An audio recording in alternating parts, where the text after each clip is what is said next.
On the stairs. It's on live. Alright, what up, guys? What up? What up? What up? Is it? I'm doing. Yo, is it connected today? It's connected. Should be. Should be. Can you guys see us yet? Yeah, comment if you guys can see us. Oh, lags a little bit. Yo, is it connected what today? up? What up? What up? It's connected. Should be. Should be. Can you guys see us yet? Yeah, comment if you guys can see us. You lags. Oh. Okay. Which one do I mean? Just ask if they can hear us. Can you guys hear us? Look at the comments. Tell me if you guys can hear us. You can't see. Can't see. Can't see. Okay. Oh, now can you guys see now? Let me change the settings. So. Tell me. Yeah. Okay. You guys can see. Can you see? Can you see? Yeah. Yes. Yes. No. Okay. Let me see now. Okay. Cool. Okay. So. Here's wait. Hold up. Here's gonna work. Okay. Yeah. Yes. Yes. No. Okay. So. Real quick, Shane. Okay. Cool. No, that means this one. There you go. All right. Cool. Now we're good to go. Yeah. So Shane. I don't know how to. What's happening? Oh wait. No, I just accidentally muted Shane. Shane, I don't know how to unmute you, bro. My bad, guys. We're having technical difficulties. You can't. No one can see. Yeah, I fixed it. Oh, there you go. Okay. Okay. Yeah, so when you talk, it should automatically go back and forth when Cool. when somebody's talking. Is my camera moving? It's frozen on my end. It's frozen. Yeah, it's frozen on my end too. Huh. It's like it's glitching out.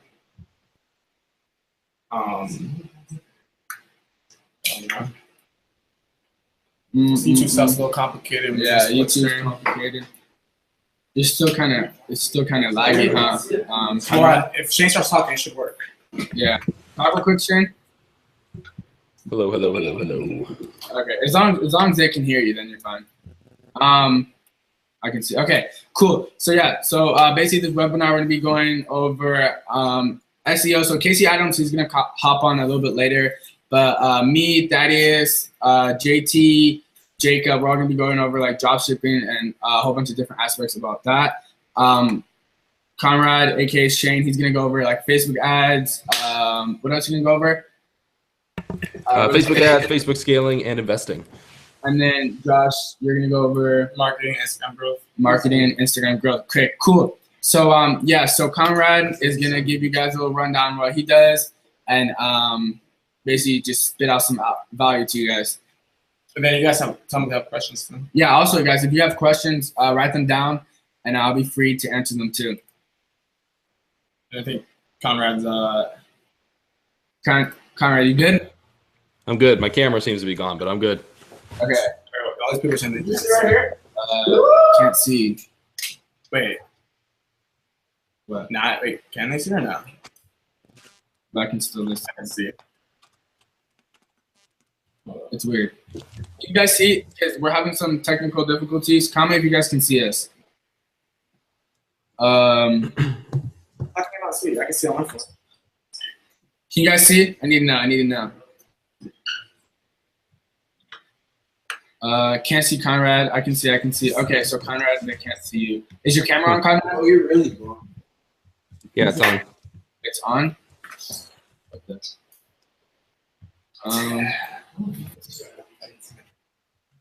This is weird. I can see. Tell It them was working a minute ago. Yeah, it was working a minute ago. Yeah, I think Conrad, try to turn your camera off and turn it back on. Good, can see you guys, but no, Conrad, I can see it. Try to refresh it. Cool. Let's see. Start asking. Okay, where are you guys from? Comment where you guys are from while we're trying to figure out this. Just comment where you're from. I like to see where you guys are from. I know someone said they're from the UK. It's like 3:30 out there. That's crazy. Nah, we can never leave Conrad behind. As long as they can hear, though. Yeah. Chicago. Dope. Where else? Introduce everybody so everybody knows what's on. So have them welcome in. All right, I'm gonna introduce everyone. Orange County, Cali.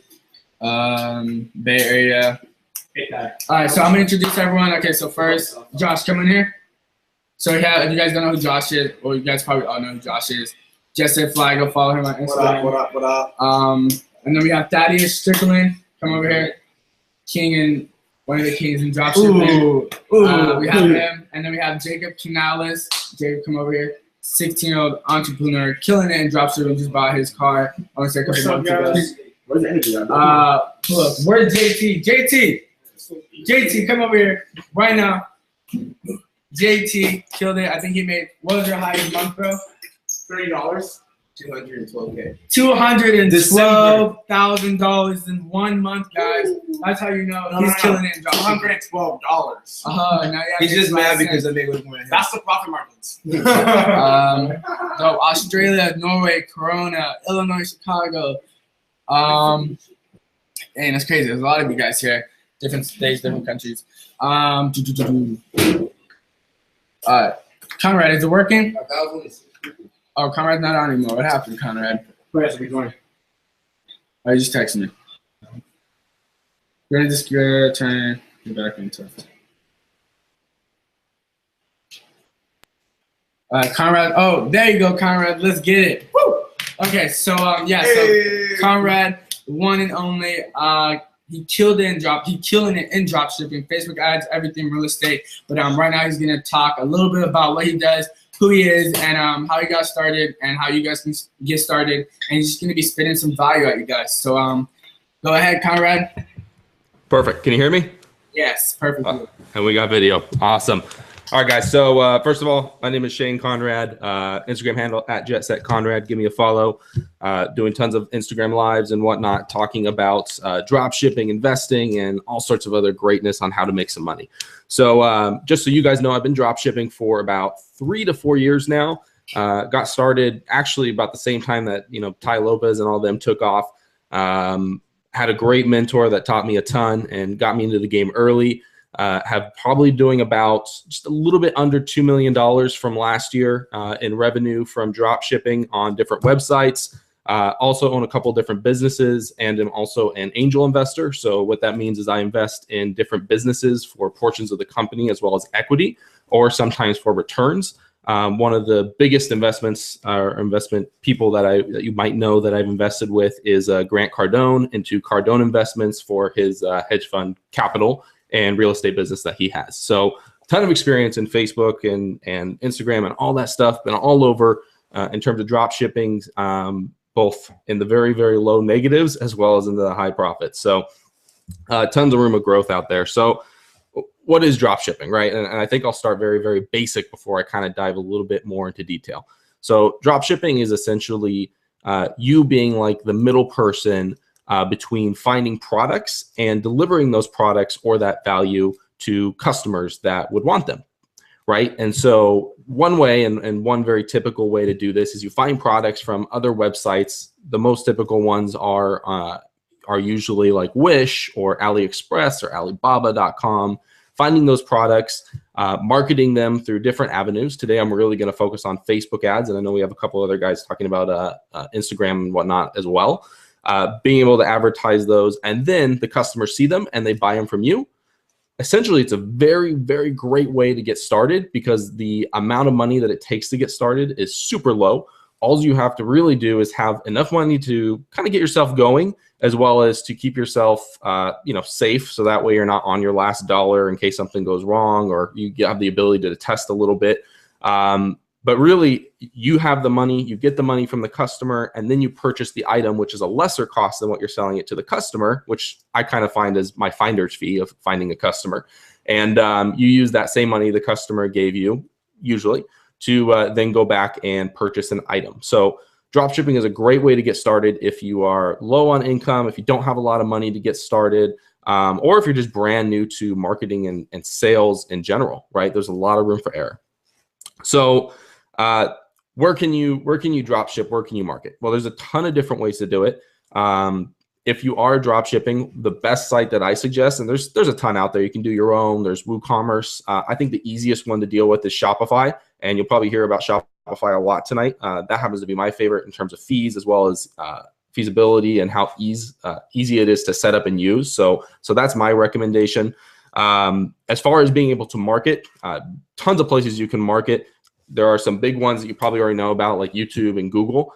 Other big ones is Instagram. I sell stuff on Instagram. I sell stuff on eBay. I sell stuff on Amazon. I sell stuff, of course, on the Shopify store, on Wish, on Groupon, whatever you name it. I'm probably selling something there, and you have the ability to do that as well. And why not, right? There are some downsides to some of those channels if you were going to sell on them. So, if you're looking at eBay or Amazon, for example, you have algorithms that you're fighting in order to sell and rank at the top of those items. Now, I sell on those, don't get me wrong, and those algorithms can be beat and they can be mastered. And of course, you can make some really good money. I'm sure everybody on this call knows somebody making a lot of money on eBay or Amazon.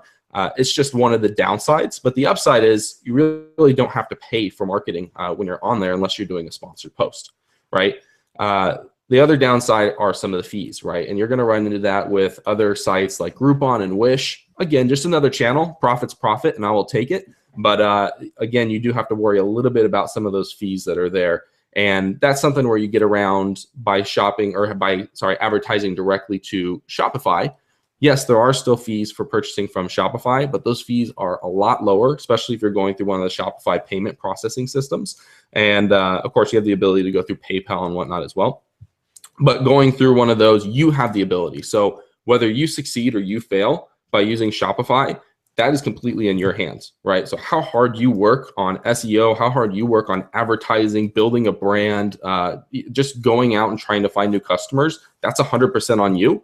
And that's what I like. Those are the odds that I like. And that's why I like Shopify, because I know I'm going to work my ass off to get to where I need to be and to be successful. And that's why I like Shopify, is because I'm going to be successful using it. I'm not relying on Amazon. I'm not relying on eBay or any of their algorithms to get me there. Yes, it costs a little bit more in terms of marketing to try to get everything taken care of. But I mean, at the end of the day, it's worth it. So dropshipping, right? So when we're looking to advertise, tons of ways to make money. Again, like we talked about, Instagram, Facebook are probably two of the biggest ones. One of my favorites is Facebook. And I think that's one of the ones I'm most attuned to being successful with. And so Facebook really comes down to one word that's going to be important, especially whether you've dropshipped before or you're new to dropshipping, and that is the Facebook pixel, right? So what the heck is a Facebook pixel? So a Facebook pixel is basically the algorithm or the little data code that Facebook has that is there to make you money. Now, some people look at Facebook and they go, oh, I'm spending all this money and Facebook just wants my money. You're absolutely right. Facebook is a business and they want all of your money. But the upside to Facebook wanting all of your money is that they want you to make money, because if you don't make money, you're not spending more money on Facebook, which means they know you won't come back to them if you're not making any money. So they want you to be successful. And that's why they have this little pixel code in there. And a pixel is essentially just a code you get by going and creating a business ads manager on Facebook.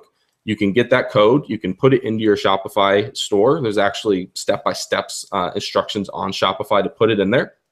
That way, any traffic that you receive onto your Shopify store, Facebook is automatically registering it, and you're getting all of that data compiled, so that way you can have a successful store and you can start using Facebook and making money and scaling the way you want to without having to worry about wasting a lot of money on the back end. So the pixel is something that's very, very important. It's something that you would create when creating an ads manager and doing that through business.facebook.com. As you do that, there are a ton of different ad types when creating a Facebook business account and looking at different ads. Now, before I go into that too much, I will say, look, there are a million different ways to do this. When I first started dropshipping like 4 years ago, it was pretty much one or two ways, and that was it, because that was the only options that Facebook actually gave you. And now there's tons of options, right? I've seen over the years more and more options, more and more successes and success stories of people doing it different ways. So what I'm telling you tonight is a way that's worked for me. I think I've seen massive success. I've been able to help others replicate massive success. And so I'm just going to tell you the way that worked for me, but that doesn't mean it's the only way, right? Regardless of what you hear from myself or anything, right? There are always different ways to do it. And there are different successful ways that work for other people. So just keep that in mind. So for me personally, There are different types of ads depending on what you're doing. For me, it's all about making money, and hopefully for you, it's about trying to get some money into the store, so that way you can scale and really create a valuable product. So when I create an ad, usually my optimization or the ad type I go for is conversions. If you ever go to create an ad on Facebook Ad Manager, you're going to see it's conversions as well. From there, usually I will create my ad. I'll create my ad copy as well as a great photo and trying to put everything together. When you're creating ad copy, it's really important, and you're gonna have to play with different things, right? It's all about testing. One of my favorite sayings is ABT, always be testing, right? You can say buy now, shop now, add to cart. You could be looking at other different things, going through your ad text copy of trying to create a passion, trying to really motivate someone to buy right there and then. When you're creating the photos, maybe blue works better in the background, maybe green, you never know. So you need to test all those things. Personally, I really like canva.com, canva.com, in order to create my ad copies. If you don't have the money for Photoshop, it was one of my favorite things to do when I first got started, especially when not doing videos. In my opinion, video ads convert a little bit better and for a lower price, but I know those aren't always the easiest to create. So canva.com is another place for great photos or great ad copies to do. And again, really coming up with some great ad text. Once you get those together, you have a type of optimization that you can set on your ad. So when you're creating your ad set and you get to that page, there's a type of optimization you can create, right? And there's a bunch of different options. And again, this is one of those things that people will say they do it one way, other people say they do it the other way. This is the way that works for me. So I will start with view content as an optimization. Once I do view content, I'll run my ad. Now, look, the more money you spend right away and the more money you have to spend, $50 a day, $100 a day, the faster your pixel is going to gather the data from the customers that are looking to buy, and the faster you're going to be able to start making sales. But I understand not everyone has that money. So if you want to do $5 to $10 a day, it might take a little bit longer. You might not get all the data you want right away, but it definitely still works. And I see people do it and it still works. So no big deal. So doing the $5 to $10 per day, doing a view content, seeing how that performs, usually at assuming $5, $10 per day, after about 3 or 4 days, I look to have about 50, if not more than that, view contents that have occurred, which you can see on the Facebook Business Manager, on your Ads Manager. You can actually see how much of each event has happened. I'm looking for 50 view contents. Now this has changed. I'm playing with a lower amount, but for right now I know 50 works. Once you get to 50, I go back into that same ad or ad set. I change the optimization type and I change it to add to cart. So then I look at my add to carts. I see how the add to carts are going. I wait. Hopefully in 3 to 4 days, I should have about 50 of those. If I don't have 50 of those from either view content or add to cart, I cut it. That means my ad copy is incorrect, or that means I'm doing something wrong. I then go to add to cart. I wait until I have 50. Once I have 50 of those, I move it to purchase conversion. And that's the end all be all. Now, yes, technically you can skip. You can skip, and you're going to hear other gurus out there, and that's okay, right? It works for them maybe. You can skip from view content. You can go straight to add to cart. Some people go straight to purchase. I don't agree with that, but you could. Everybody kind of has their own way. I don't agree with that. Again, like I mentioned earlier, Facebook wants you to make money, so you spend more money with them. And so by going through the process of view content, add to cart, and trust me, guys, I've spent hours and just probably even days at this point when you accumulate all the hours on the phone with Facebook trying to go through ads, because my stores do make enough to be able to spend that time with Facebook directly. They do suggest still going through this process. Yes, it takes a little bit longer. Yes, you'll spend some more money getting there. But at the end of the day, like I mentioned, Facebook wants you to have, for the least amount of money, the best purchases and the best customers that are going to buy your products. And by going through this process, you're going to narrow them down. So that way you're spending the least amount of money on the best customers and you're getting the most bang for your buck. So that's kind of the way I go through that. When looking to actually purchase the products, and this is kind of a side note, right? Again, once you got your ads created, you know what products you want, you've got your Shopify store created, you can then buy them, or you're going to buy the item off AliExpress or Alibaba. As a side note, I think it's really important to understand that scarcity doesn't create abundance, right? You saving money, you penny pinching, all that BS out there of saving $5 a day on Starbucks, yeah, it's all important. That doesn't create more money, right? Whenever I want something great, whenever I want something new, I don't not go to Starbucks every day. I don't not go buy whatever I want to buy. Instead, I just go find a way to make more money. And that's very true here. Now, that doesn't mean I'm dumb, right? As I'm going through business, I want to find ways to save money in my business. And so while going through, one way I do suggest that everyone could save more money going through their business is Ebates, if you ever heard of that, as well as Ali Bonus. If you are on Shopify and you are purchasing from AliExpress or Alibaba, you can download through Chrome. It does need to be a Chrome extension, the Ebates Chrome extension, as well as the Ali Bonus Chrome extension. You can just search Ebates or Ali Bonus in Chrome extensions and they'll both pop up. It is very important before you purchase anything from AliExpress. Once you install those, you're going to notice on the top right-hand corner, typically, there's a get this much percentage cash back. Before you purchase, before you even do anything on the website, click on that button. Then next, you're going to notice a new one pops up on the top of your bar. It says get my bonus, and it's going to be your Ali bonus, and you'll click that one. The page will refresh, and then go through AliExpress or whatever it is that you're doing to purchase your items. Right? Even if you're not using AliExpress, if you're using Wish, Ebates works with them sometimes as well. So there are different options out there. It is very important that you go to Ebates and then Ali Bonus. Don't do Ali Bonus then Ebates, otherwise you won't qualify, and the algorithm for whatever it works, it just won't work correctly.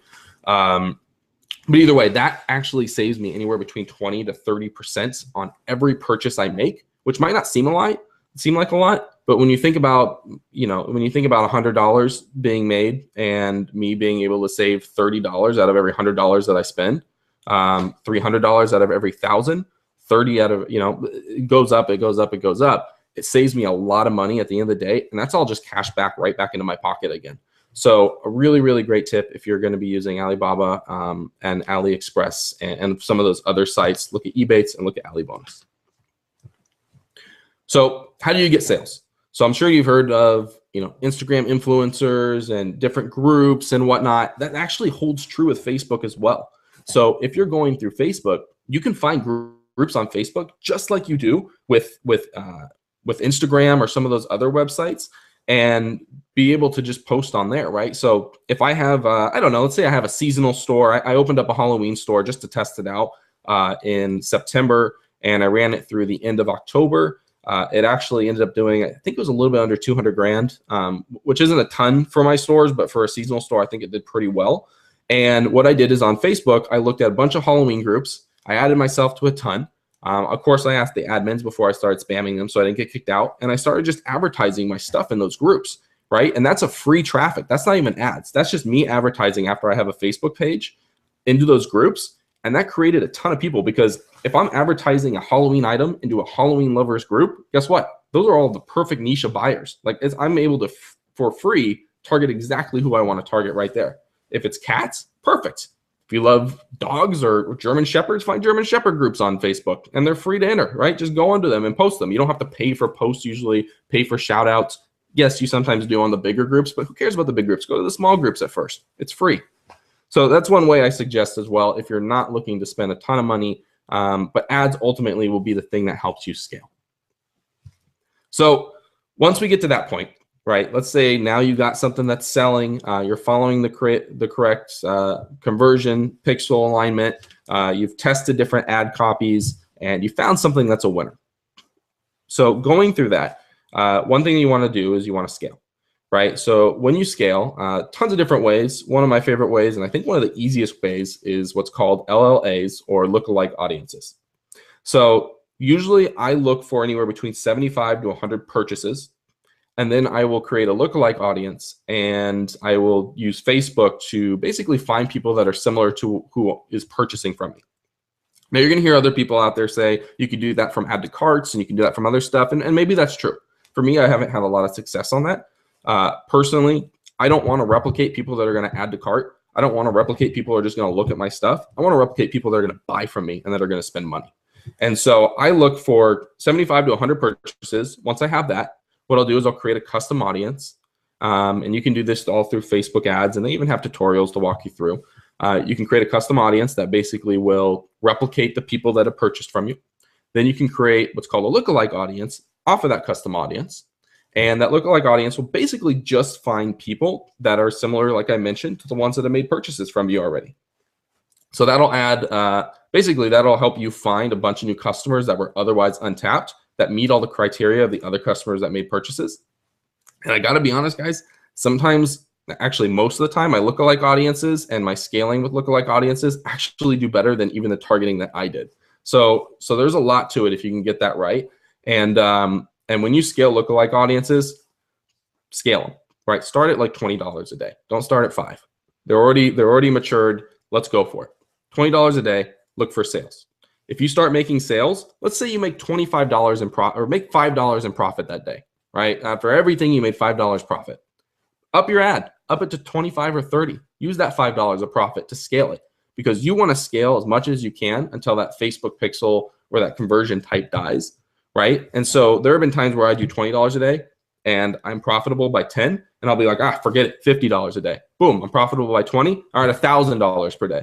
Holy crap, I lost $1,000, but damn, I made 12,000, right? And so scaling your lookalike audiences and custom audiences is huge, and don't be afraid to use the profits that you made to scale yourself even larger.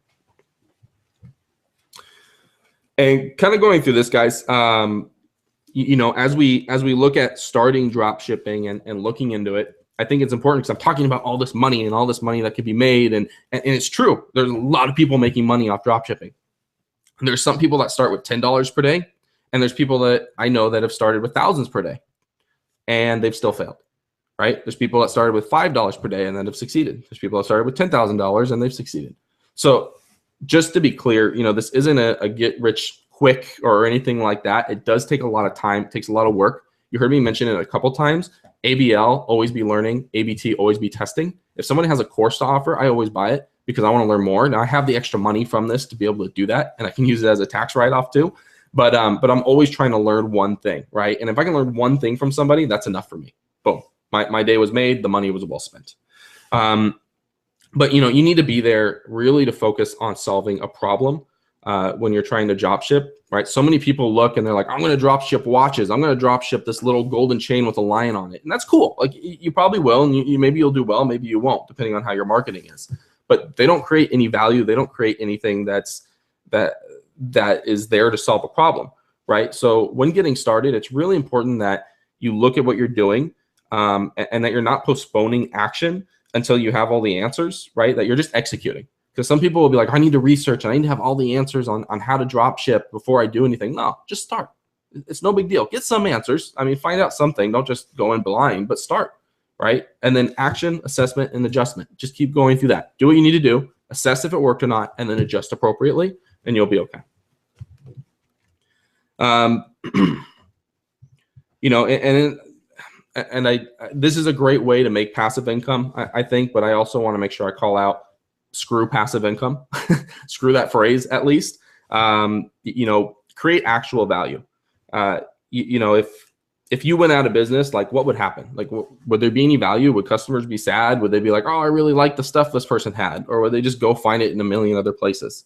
You know, and that's what happens really when you start chasing profits, is that you stop creating value and you just start selling a bunch of random crap. And then you notice that your sales go down, or you're not selling what you need to because you're not doing anything that's different, right? Because the market, it really is a spoiled brat, right? And it doesn't care what you want.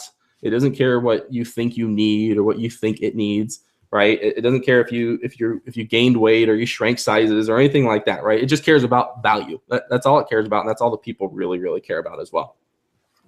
So, so, you know, next, I think I also want to talk about, so let's say you get to that point where you're doing well, or if you're on this call and you're someone that's already done pretty well with drop shipping, I want everybody to think bigger, right? Don't just think about, I'm selling this item off AliExpress, I'm selling this little small item. Think big. What else can you do, right? I was selling, yes, I was doing, I think I did 900,000 1 year in revenue, and I was like, oh, that's good money. How do I save money? How do I make more? Blah, blah, blah. Who cares? Right? For me, though, it was, how do I really exponentially grow? And so what I did to exponentially grow is I thought outside the box. And luckily, it wasn't just me. I had a conversation with one of my friends, Jaden, at a Grant Cardone investment event that I was at. And, you know, one of the things that I started doing is there was an item I really wanted to sell. So what I did is I reached out to one of the drop shippers I was using, and I got their item. and I reached out to another drop shipper I was using, and I got their charger for this item. It was an electronics item. And I reached out to another drop shipper who created content, and I got that item. And I put them all together, and then I sent them to another location in China, which I reached out to. And suddenly I was wholesaling basically items to retailers. And the wholesale and items, we just did a Home Depot this last October for a wholesale item, and we did a $24 million wholesale, right? Because I was suddenly drop shipping from different places, bundling it, and then sending it to a centralized location to get packaged and send them out. Now, I know that's not a place to start, and that's probably not where you're going to start, but that's the whole mentality is think bigger, right? Don't just think I'm going to drop ship this little necklace. Think about, oh my God, what can this really turn into? And then chase after that and let that fire really burn within you when you're trying to think about drop shipping. Because if you go into this with a get rich quick mindset, or it's going to be easy money, or I'm just going to post this one thing and I'm going to be rich, it's not going to happen. Maybe it will, but it's very, very unlikely. 0.001% chance it's probably going to happen. You need to work your ass off to really get to where you want to be in order to make that happen. And, and if you're working every day to make it happen, I can tell you firsthand, I was a prime example of that. First 3 months, I had a great mentor who taught me a lot, and I'm very lucky to have had that mentor, but I didn't work my butt off on it. I worked on it, but it was like a side thing for me. And after month 3, I was about $15,000 in the hole from advertisements. And I was like, wow, this was a mistake.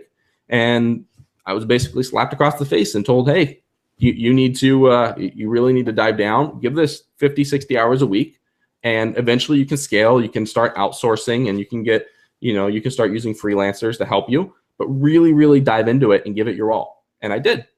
And now I'm okay, right? I got out of that $15,000 hole. But that's kind of what led me into thinking I can just get rich quick off of it. So really important. And then as you go through that, I think the next thing is just really focus on what are you doing with your profits, right? Are you giving back? Are you doing something important with them? Are you reinvesting into your business to scale, right? Are you reinvesting into your business to create new stores? Are you reinvesting into other assets, right? I mean, drop shipping's cool. I don't think it's going to die. People ask me all the time, oh, is it oversaturated? No. Is Amazon still in business? Yes, as long as Amazon's in business, I think you'll be okay, right? Screw what anyone else says. Yes, China and blah, blah, blah, all the new rules and regulations and net neutrality, those are all excuses for you to fail. Forget all of that. Worry about it when it comes. Again, action, and then take assessment and adjust, right? But for right now, get started. Think about what you're going to do. Then once you start making profits, again, thinking bigger, think about what you're going to do with that money. Are you going to put it into real estate? Are you going to invest? Me personally, I sold another physical business where I made a ton of money. That's how I got started with drop shipping. I suggest usually about $500 to $750 to get started in drop shipping. Again, people do it for 10, people do it for thousands. The reason I suggest that amount is, again, just in case I fail, I want to make sure that it's okay, right? I want to make sure I'm okay if I mess up testing. So that's usually the amount I suggest. Being able to go from there. And now I'm in a great position where I made a ton of money from that. So I thought, what else could I do? Right. So I started investing in other businesses. I started a Krav Maga school. I do fighting, right? I love to fight. So I started doing that. I invested in Grant Cardone recently. I recently gave him like $400,000. Like, that's the kind of stuff you can start doing with your money, right? Opening up other companies and really just exploring different passions, doing things you enjoy, and not putting all of your eggs in the one basket. So, guys, hopefully you found this helpful. Hopefully there was a lot of information here. Again, I want to reemphasize the fact that it's not get rich, get quick, right? You'll get rich quick. It is very important that you are focusing on the long term, but also not just the long term of drop shipping, but the bigger game and how else you can be unique. Because if you're not unique to drop shipping, if your advertising is not unique, if you're not creating immense value, then you're just going to be another ad that somebody sees and scrolls by, and you want to be the one that they click on. So I think that's it, guys. Hold on, let me just unmute it. Can you hear me? Yeah. Okay, cool. Sweet. Thank you, Conrad. I know some people had some questions here about Facebook. I don't know if you went over it already. Do I have to build my pixel with influencers before using Facebook ads? Want to cover that one? Sure. Sorry, I can't see the chat, so as long as you read them to me, I'm good.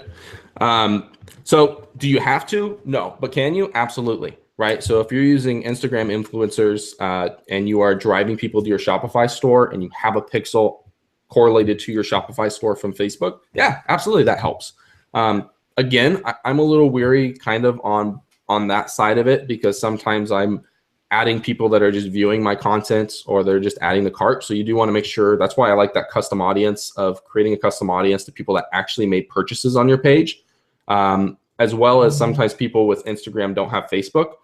Unlikely, but always just the case. So there's things to be wary of. But yeah, absolutely, you can use Instagram, drive people to Facebook, make some of those sales, and then create a lookalike audience ad and start using Facebook ads.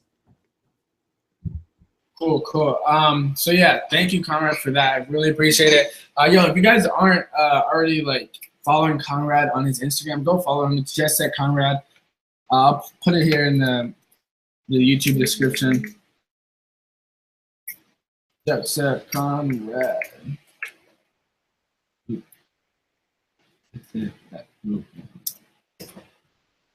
What is happening? That's it. There you go. So yeah, go follow him on Instagram, guys. If you guys like need help with like any Facebook ads, he is a go at that. So yeah, DM him. But yeah, so me and Jacob are here.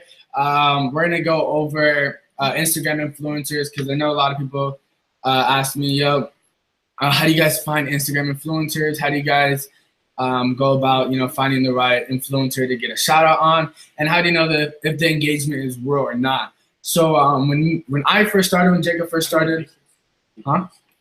What? Oh, my bad. Where is it? Okay. So yeah, so when I first started, when Jacob first started, we started with the $8 ad, right? Yeah, it was $8. $8 ad, and we basically made the same. He made like $375, we made like $400, and it was $8. And like the way we did that is, what did we do? It's like, I'm gonna answer this question. How can you make money online when you don't have money? There's a lot of ways out there to make money. You could always, what me and John used to do, we used to mow lawns, wash cars, recycle, sell candy at school. There's many ways to make money on out in the as world. a teenager. Like Jacob said, we used to go around and we used to actually just knock on our neighbors' doors and just ask them, let me mow your lawn for like maybe $15-20, and we use that money and we save it up and we use it to fund whatever we want to fund. But yeah, so there's many ways to make money as a teenager. You guys just gotta look for them, and don't sit at home, don't watch YouTube videos or play Xbox. Actually take action, actually do something to make money so you guys can fund your dropshipping store. But yeah, so do you want to explain how we find good Instagram influencers? So how do I find Instagram influencers? I go off my niche. So basically, I'm not gonna go let's say I'm selling hats. I'm not gonna advertise it on a bikini page or something like that, because it doesn't make any sense. So what I'll do is I use if you type into the search engine Webstagram, and then you type in hats into the search, a bunch of pages will pop up. And then also we dropped a new software. It's called Emotes, right? Yeah. From Double Tap, and basically what you do is it finds the influencers for you. So you just type in whatever you're selling. So let's say you're selling hats, you're selling phone cases, stuff like that, and it will automatically send you to the influencers, and you could actually DM them from right then and there, and they'll get back super fast. So that's a good thing to use too. So yeah, so when you guys are finding influencers, you guys want to make sure it's related to your niche. Like Jacob said, does it make sense to promote animal products on a fashion page? It doesn't make sense. I would look for animal pages to do shout outs on. But what I do to check the engagement for Instagram influencers, I usually use this thing called Social Blade. And basically Social Blade is you type in the Instagram page, and it gives you all the stats. It gives you if their followers are real. It gives you how many followers they gain a day, how many followers they lose a day, and it gives you basically a chart. So I usually go off based on the chart. So the chart is usually it's just like stocks. If you guys ever got into stocks, usually a normal Instagram page will start gaining followers, and it will go up. The chart will go up gradually. So go up gradually, like a slope, okay? But if they're buying followers or something like that, then it's just gonna go up like this. It's gonna go It's gonna shoot up like stairs. It's gonna go up like stairs. If you see a chart like that, you don't want to do an Instagram shout out off of them because that means they're either buying the followers or possibly. I mean, they could be doing a shout out. It's just it wouldn't go up that fast if they're doing a shout out. If they're doing a shout out, it usually go a little bit more like it go up gradually. So yeah, so make sure you guys check for that on the chart. Also, it has like the ratings. It says A, B, C, and D ratings. Try to stick within the A and maybe C plus rating. Well, it all depends on the influencer. Like a lot of people, they say go for that big like millions of followers influencers. When I started off dropshipping, the account that I did only had 50K. So like those influencers are fine as long as they have like real engagement. They're fine because if they have 50K followers and let's say like 40 of them are legit, then that's actually a lot of people, and they're only gonna charge like super cheap. Like what we did, it was $8 for a 6-hour shout out, and I made $375 off of that. So like, don't be scared to try those little pages because most of those times those little pages make as much money as the big pages too. You guys will be surprised. There's probably a lot. Okay, with the little pages, it might be like, oh, they barely have any followers. But if you think about it, they're very active, they're very engaged into that Instagram. Just because. How can I explain this? They're very engaged into the Instagram because they don't have. Okay, I'm trying to explain this. I'm not explaining this really good. My mind is like I'm blank right now. Well, and to find out like more engagement about the influencer too, there's also this website. I'm gonna type it in because it's weird. It's called Flank's Engagement Calculator. So let me type that in quick.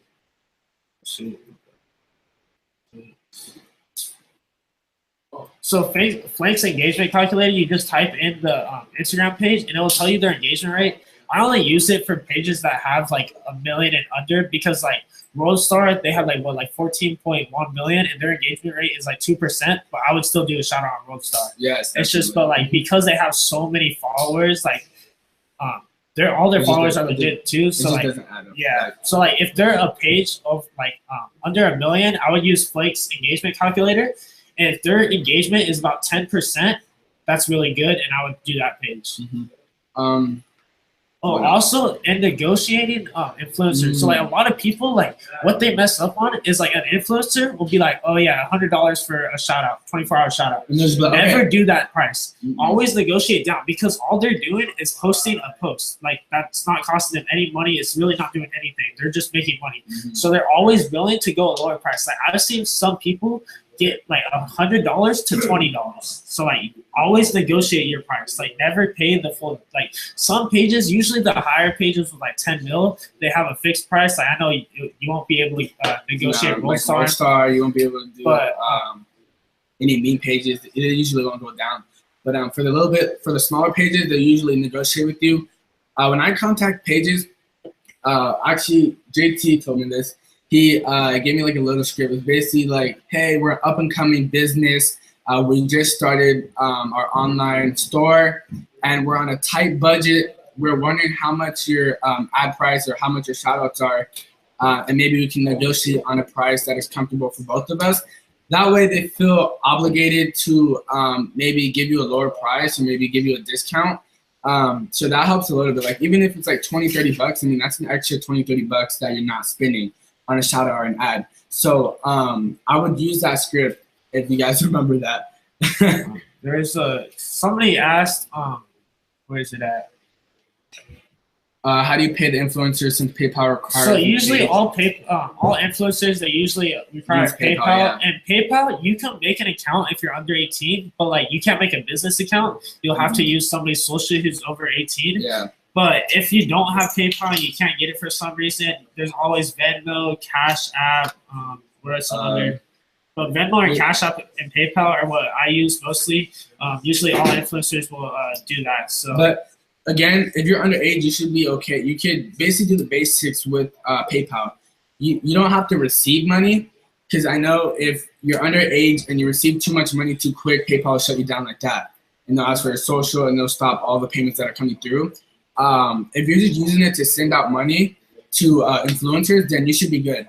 You just don't want to have too many transactions coming in because then that's when PayPal kind of gets suspicious. They see a PayPal account that doesn't have a social security on in file. They don't have anything under their name. So that's when they like shut down your PayPal. So I would use, if you're underage, just use PayPal to send money to influencers. I wouldn't, if you do want to receive money from like Shopify payments or from Shopify through PayPal, I would maybe ask your parents, ask someone who's 18 and older. Just make sure that you have their word for it, just so you don't just take their social and basically all messed up when taxes come in. But yeah, so what else? What other questions do we have? It's $30K for $30 for 300. It all depends on what type of page it is.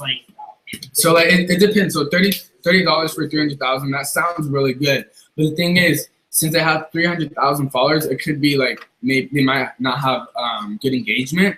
So that can be another thing that you have to look out for. So this is where checking engagement plays a really big role when doing Instagram influencers. So make sure you guys check engagement. Social Blade is a perfect way to check engagement. Flanks is a perfect way to check engagement. Also, when checking engagement, make sure you guys check the likes, comments, and the views. Just because if they have 300,000 followers and they're getting 1,000 likes, that does not add up. Oh, they should at least be getting like what, maybe 15, 20,000 likes? Yeah, around there. 15, 20,000 likes. They should at least be getting 300 to 1,000 comments easily. They should at least be getting maybe 50,000 to 75,000 views, if not more. So make sure you guys check that. And then also look at their comments. Like a lot of them, they'll have like these comments from other meme pages, and it'll be like cool, like and they'll be like weird comments too. It'll be like a picture of a cake, and it'll be like nice dog. Like those are obviously like fake accounts too, like buying fake comments and stuff. Because like a lot of accounts, what they do is they buy fake comments, they buy fake followers, they buy fake likes to make you think that it's legit. So look at who's the people that are liking it. Look at what they're commenting. Look who's commenting and like all that stuff. Someone said, did you guys get an LLC established before you guys started dropshipping? No, we didn't.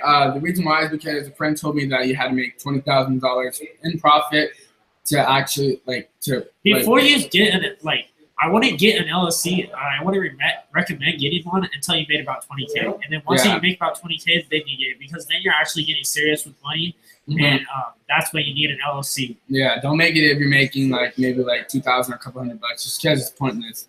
Unless you're very unless you just want to blow. I think an LLC is like $250 or something like that. And if you want to pay the $250, go for it. But you don't really need it until you. You're actually serious with it. Make sure that you're actually serious with it before you get your LLC.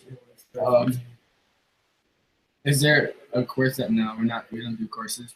How much is Shopify monthly after the trial? It's like $30.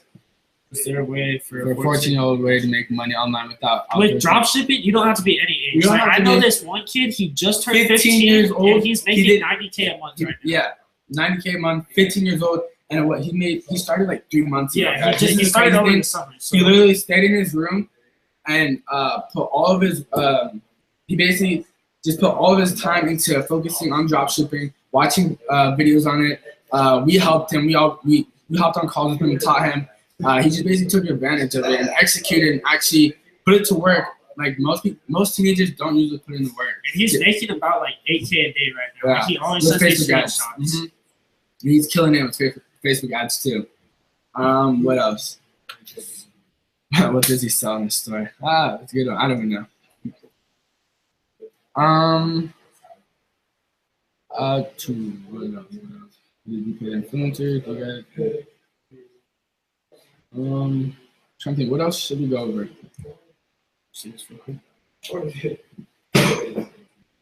Did y'all grow your Instagram account? Okay, so what I do when I start off a store Instagram account is I buy like about 6,000 followers, 6 to 10K. Oh yeah, that's called. There's actually a browser for that. It's called likesfollowers.info. Basically, you can buy 1,000 followers for $3. You can buy 5,000 followers for $10. You can buy 10,000 followers for $30. So for me, building an Instagram page for my business account is very crucial. The reason why is so for example, if I'm scrolling down an Instagram page and I see something I really like a product that I really want, and I click on the sponsored post or I click on the post, and they have 150 followers, I'm like, no, I'm not buying this at all. The reason why is because you're gonna be skeptical about it just because they have 150 followers. First of all, it's just sketchy. Second of all, they don't have that social proof. You have to have social proof if you want to sell stuff. And third of all, it's just not a lot of people will buy a product off of an Instagram that has 150 followers just because they don't have the social proof. So when having an Instagram account for your business, make sure you guys have a lot of followers. I would say maybe 10,000 at least. Yeah, about 10,000. 10,000 at least. But the more the better, of course, just because it makes you seem more official, just like World Star and just like Fashion Nova and stuff like that. Fashion Nova, they have like a couple million, they can sell stuff like that just because they have that social proof, just because they have that trust behind that Instagram account. So make sure you guys have an Instagram account that's connected with your business account, so then you guys can promote stuff off of the Instagram account. That makes sense? Yeah. Yeah, okay, so right now we're gonna bring on JT. He's basically gonna go over drop shipping. He's gonna give you guys a little bit of motivation. He's really good at motivation. JT, wanna bring it in here, bro? No applause. Yeah. JT. I'm just funny.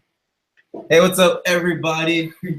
How you guys doing? So basically, the headlines what I'm going to talk about. The headlines that I'm going to talk about is going to be Shopify apps, keeping it simple and make it easy to get around.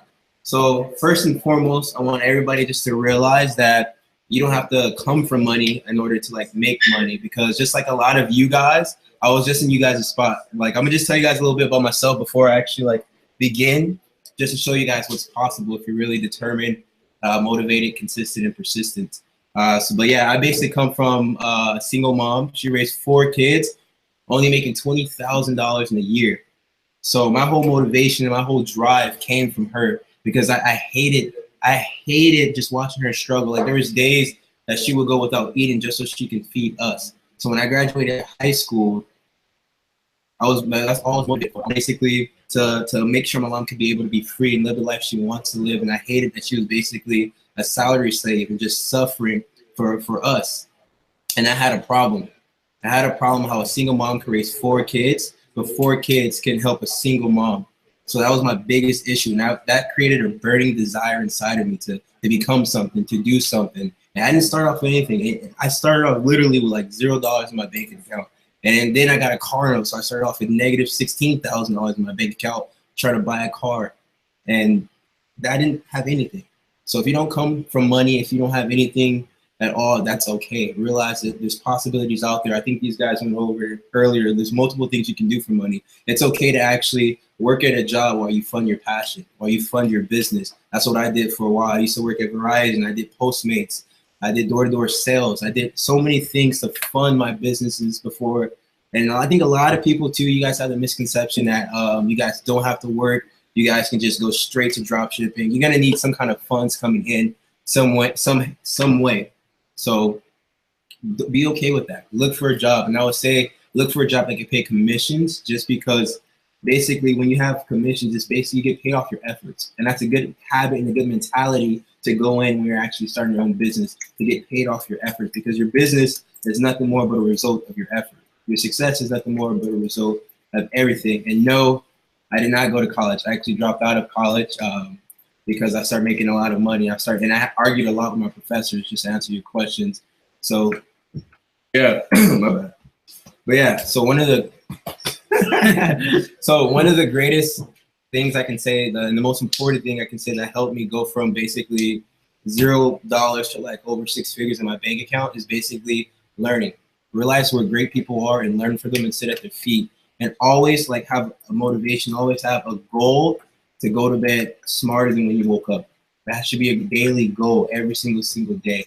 And I just want to throw this out right here because it's one of my favorite books, but this book will absolutely change everybody's life.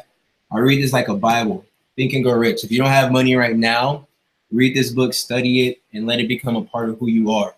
And once you do that, you will begin to change. You begin to have pretty much anything you want, but you have to practice and you have to give up your ways, because you got to realize this: your ways have got you exactly where you are today. So you need to try a different way of getting things, a different way of trying things. That's the only way your life is going to change. Change doesn't happen until you change. And once you realize that, then everything is possible. And then once you start saving your money, because that's one of the biggest things. I'm sorry, I'm going everywhere with this just before I get into dropshipping, because they're critical things that a lot of people need to know. And then all you guys who have that mentality that dropshipping, you're going to make a lot of money fast, I'm sorry. You're not going to make a lot of money fast. It doesn't happen like that. If it was that easy, everybody would be doing it. It's going to take effort and it's going to take hard work. But all those people who want fast results, there's only one way how to get fast results. And this is the way I like telling people. It's effort versus time. You have to realize that. Effort versus time. The more effort you put into something, the faster you're going to get the results that you desire. The faster the benefits will start showing. But you have to put the effort in. There's no shortcut. There's no shortcut but massive amount of action. The more action you put in, the more the energy, the more passion and the drive you have, and remove all those negative people from your area. The more, with all the negative people, just remove them from your life, even if they're your friends, because they have an unconscious effect on you. They have a negative effect on you. They affect everything you do. So these are critical things. Like all you guys who want to change, and all you guys who want to start this entrepreneurial journey, one, you need to change your friends and also get new friends. You need to get new friends, people who think like you, people who can push you, people who can motivate you, people who are always complaining. These are like essential ingredients. These are the starting points for anything. One, you got to feed your mind. One, you got to get new friends that support you, motivate you, and believe in you. Once you have those things, then you can start looking into the business. Then you can start expanding. Excuse me. And those are just some critical things I really want to just get into you before I really start getting into the dropshipping side. So realize that effort is the major thing. Before you do anything, you have to put a massive amount of effort. That's the only way success is going to happen to you. And it's possible. If somebody else did it, and you can do it as well too. If all of us did it, if Conrad did it, if I did it, if Josh and Jacob, John, if all of them do it, then you can do it. There's no difference. The only difference between us is our mindset, is our mentality. That's the only difference between us. There's literally nothing else. And the mindset can literally be adapted. If you study greatness, you will become great. Whatever you want in life, make it a study. Whatever you want in life, make it a study. If you want more money, study wealth. If you want to be successful, study success. If you want to be healthy or happy, study health and happiness.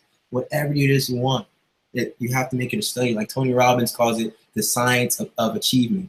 It's a science. It's literally practical, proven principles. If you follow this, like I said, you guys will literally change your life. It will change everything for you. You just got to become a student. That's what you got to do. Realize that your way doesn't work and become a student and adopt new ways.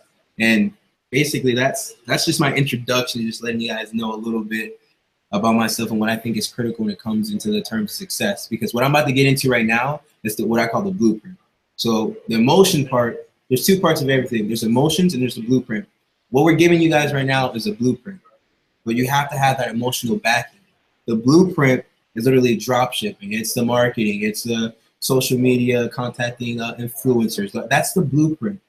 But you have to have that emotion. You have to have that motivating drive. You have to have that why that's going to push you. Because without that emotion, that blueprint is useless.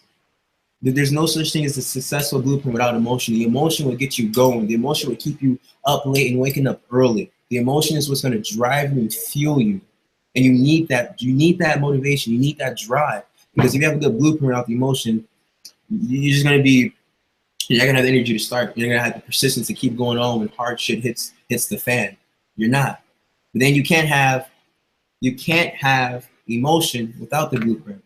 They need to go hand in hand, because the emotion without the blueprint, you're not gonna learn from your mistakes. You're gonna keep on doing the wrong thing over and over. And they say that's the definition of insanity.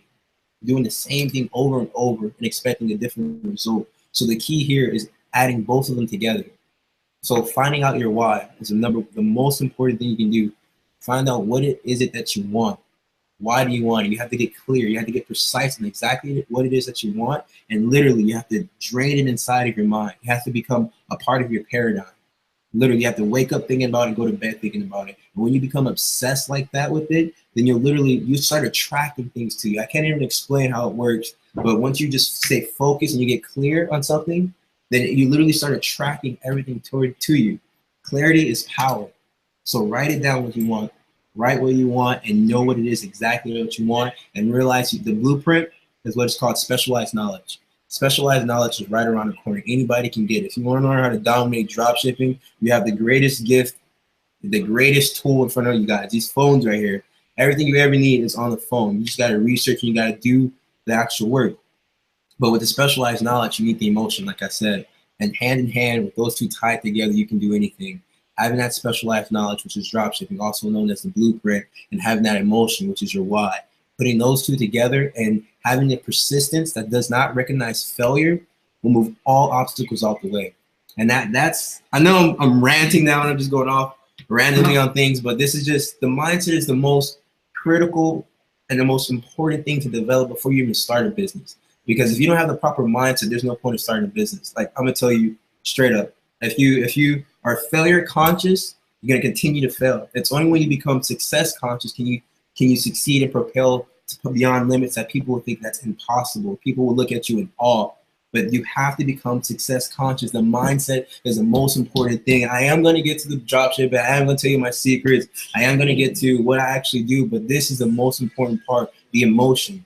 The emotion that I'm trying to install in you guys right now is by far the most important thing.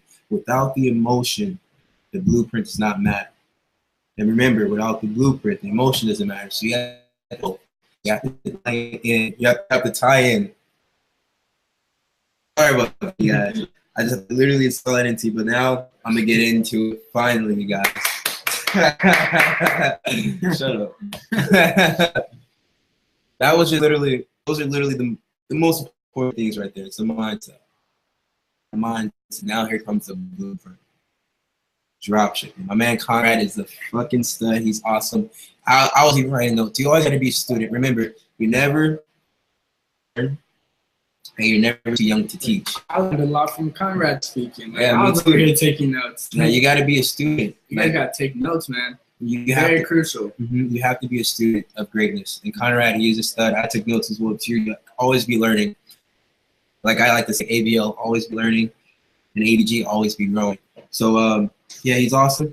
And then basically my first steps when it comes to like drop shipping and like actually making the stores, I'm a little bit more simple. Like I like a simple strategy. What I say to myself all the time is KISS, keep it simple, stupid. Like literally that's my whole strategy. Keep it simple, stupid. Like a lot of people, they probably look at my strategy like, oh man, how do you make that much when you're just like, it's so simple. Like I was showing John like one of my marketing strategies. He was just shocked that it was just literally that simple. But the simple things work. And when you're making things simple, you gotta look like this. Me personally, I know I'm different from a lot of these guys here because my particular focus when I do drop shipping is niche specific stores. I don't really do general stores. The only time I do a general store is when there's like a hot product that comes in. Like for example, let's say when fidget spinners came out, I had another store already. I was selling, and it was in the summer. I'm gonna tell you what I was selling. I was selling bikinis and I was selling swimwear. So when fidget spinners came out, that's when I just added like a little collection. I added the collection of fidget spinners to my actual swimwear store because it was a hot product, and that's how I personally test out hot products. I don't just create huge general stores. All my stores are literally niche specific because I've always been one into fashion. And I'm gonna tell you guys, here's little tips and little secrets to help you find products. And I know a lot of you guys have a hard time finding products, and this is how you do it. Literally, there's a lot of Reddits. Me, I've always been big in fashion since I was a little kid, so it's kind of been easy for me to find products and find things that are like popular and that people want to wear. But one way I do stay up on fashion is actually Twitter. If you notice too, celebrities usually always start trends. Like one of my big selling things that I sold this year was cloud glasses. So I know you guys know those ugly glasses that all those rappers wear. I got that idea because I follow people on Twitter. You need to follow celebrities that set trends. You need to follow people like Pharrell. You need to follow people like Kanye West. You need to stay up with the hype. There's a lot of fashion. There's a lot of fashion Twitters. There's a lot of fashion Reddits. Reddit is another awesome tool. I use Reddit for almost everything. Reddit is another awesome tool that you can use when it comes to fashion, when it comes to products, when it comes to trendy things. And another thing you can do too is follow on Instagram the do-it-yourself. That's how I found out about fidget spinners. I got a little bit late on a trend, but there's a lot of pages on Instagram, the DIY pages. They have so many like niches that like a lot of people they're slept on. Like a lot of people don't actually realize the potential that they have. So, oh, excuse me, sorry, I just ate. But yeah, follow the DUI pages, follow the celebrities on Twitter accounts, Instagram as well too. You want to just stay with the hype. You want to stay with the fashion trends. Me personally, all my items are usually around the fashion. Sometimes I sell like utensils, like around the kitchen and things like that. But mostly, I stick around the fashion arena. And then once you find your product, there's another thing. Let me rewind. Sorry. Here's another little secret that I like telling everybody, and this is how you basically make money all year round. So if you guys, I'm asking you guys a question. Just tell me if you agree with me or not in your head, mentally or whatever. But basically, do you agree that some things sell more in certain seasons than others? The answer is yes. For example, in summer, what are some things that you guys can think about that sell in the summer? Oh, bikinis. Oh, sunglasses. Oh, anything. There's a lot of things that sell in the summer, and there's things that sell in the winter. There's jackets, there's beanies, there's gloves, there's so many things. There's things that sell in the fall, there's things that sell in the spring. If you know, look, this is a secret right here. If you know the seasons and you know the items that sell in the seasons, you have products that will make you a fortune always, all year round, because the items don't change, just the seasons do. If you realize that, that's probably one of the greatest things I can give you right now. The items don't change, just the seasons do. And if you have a plan, like I literally have a notebook at home. I already know before the seasons even start what items sell good during that season. And as soon as that season comes, it's just filling out the store. And what you can do if you want, me personally, I like making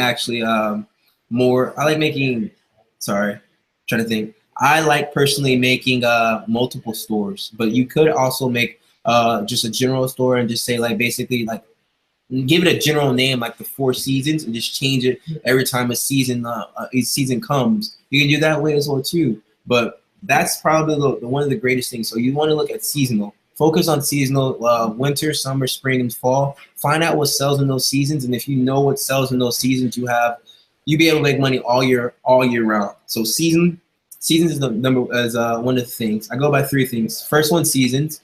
The second one is trends, what I talked about a little bit earlier, which was celebrities set up, following celebrities on Twitter, Instagram, and Reddit. So trends is the second one. And what you could do too, another good thing that I do to follow trends as well too. Another good thing that I do to, sorry, I was reading the comments. But another thing that I do to find out trends as well too, you got to be an observer. Like put your phone down, leave it at home sometimes, and just observe. Go to the mall and literally observe. Like one of my hottest products I ever found, I found it because I went to the mall and I realized that the stores that usually don't sell these products are now selling them.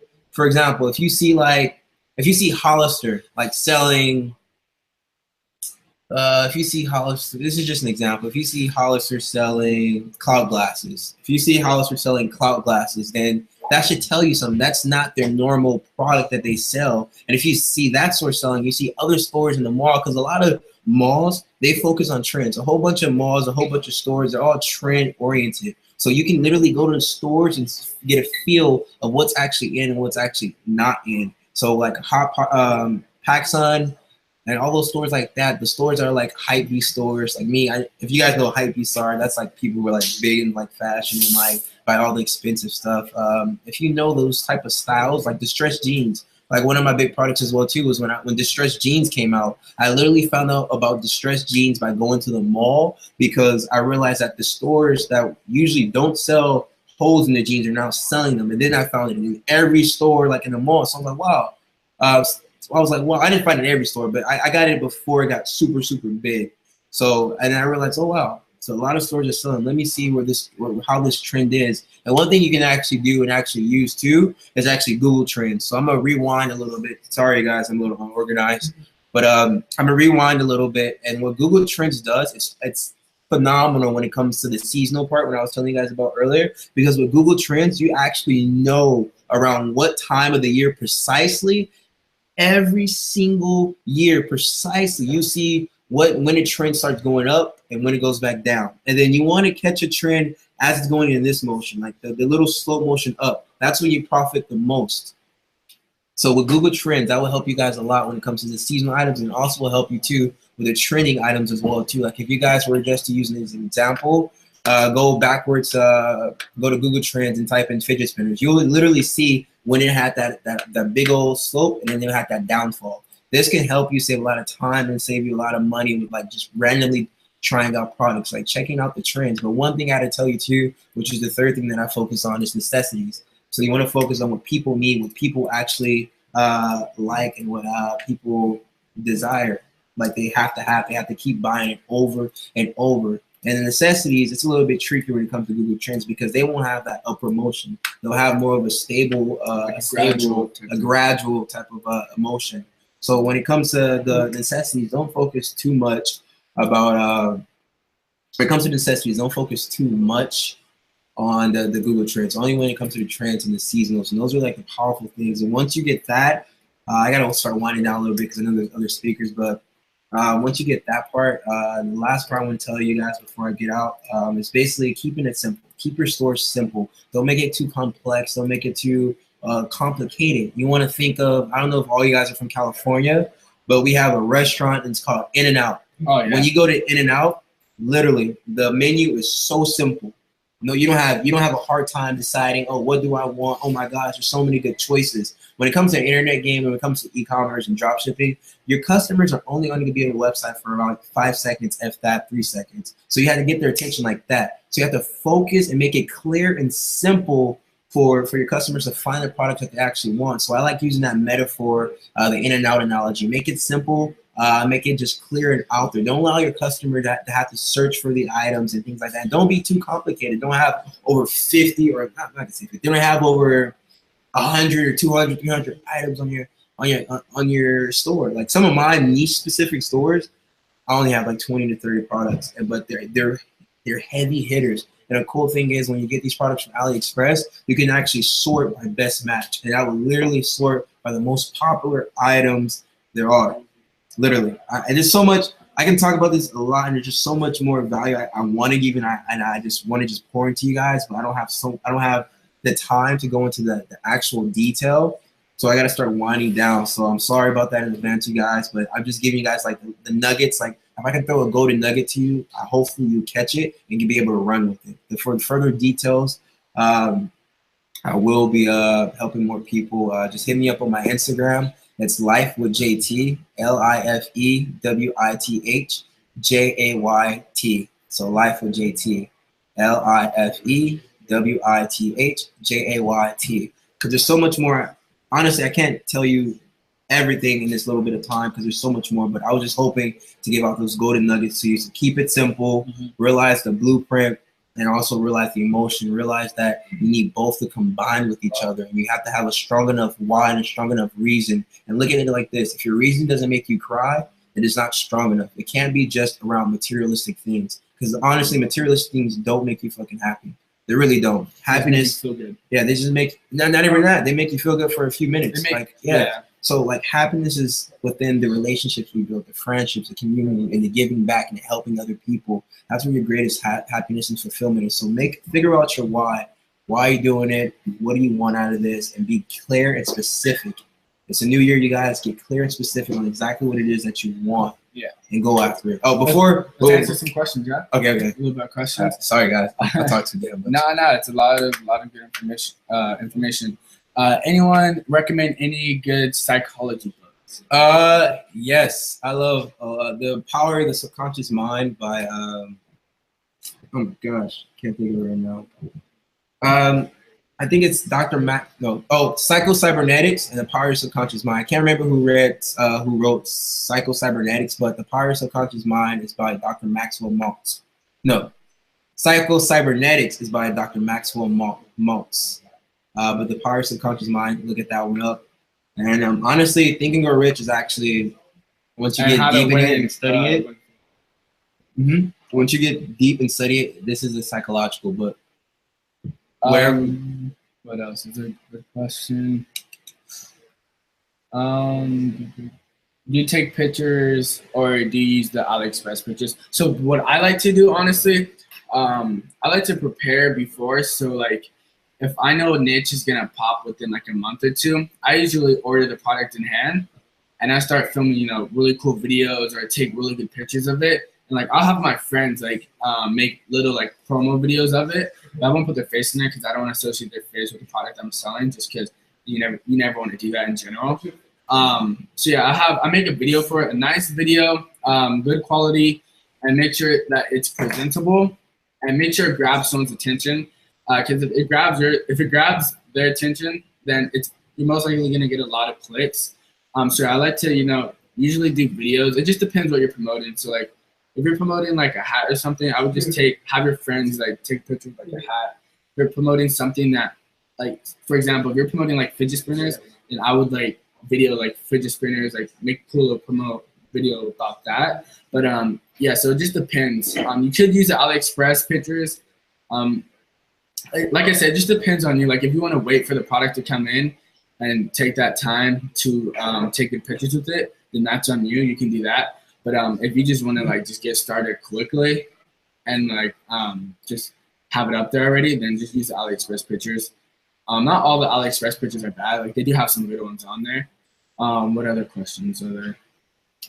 The name of the book is Think and Grow Rich by Napoleon Hill.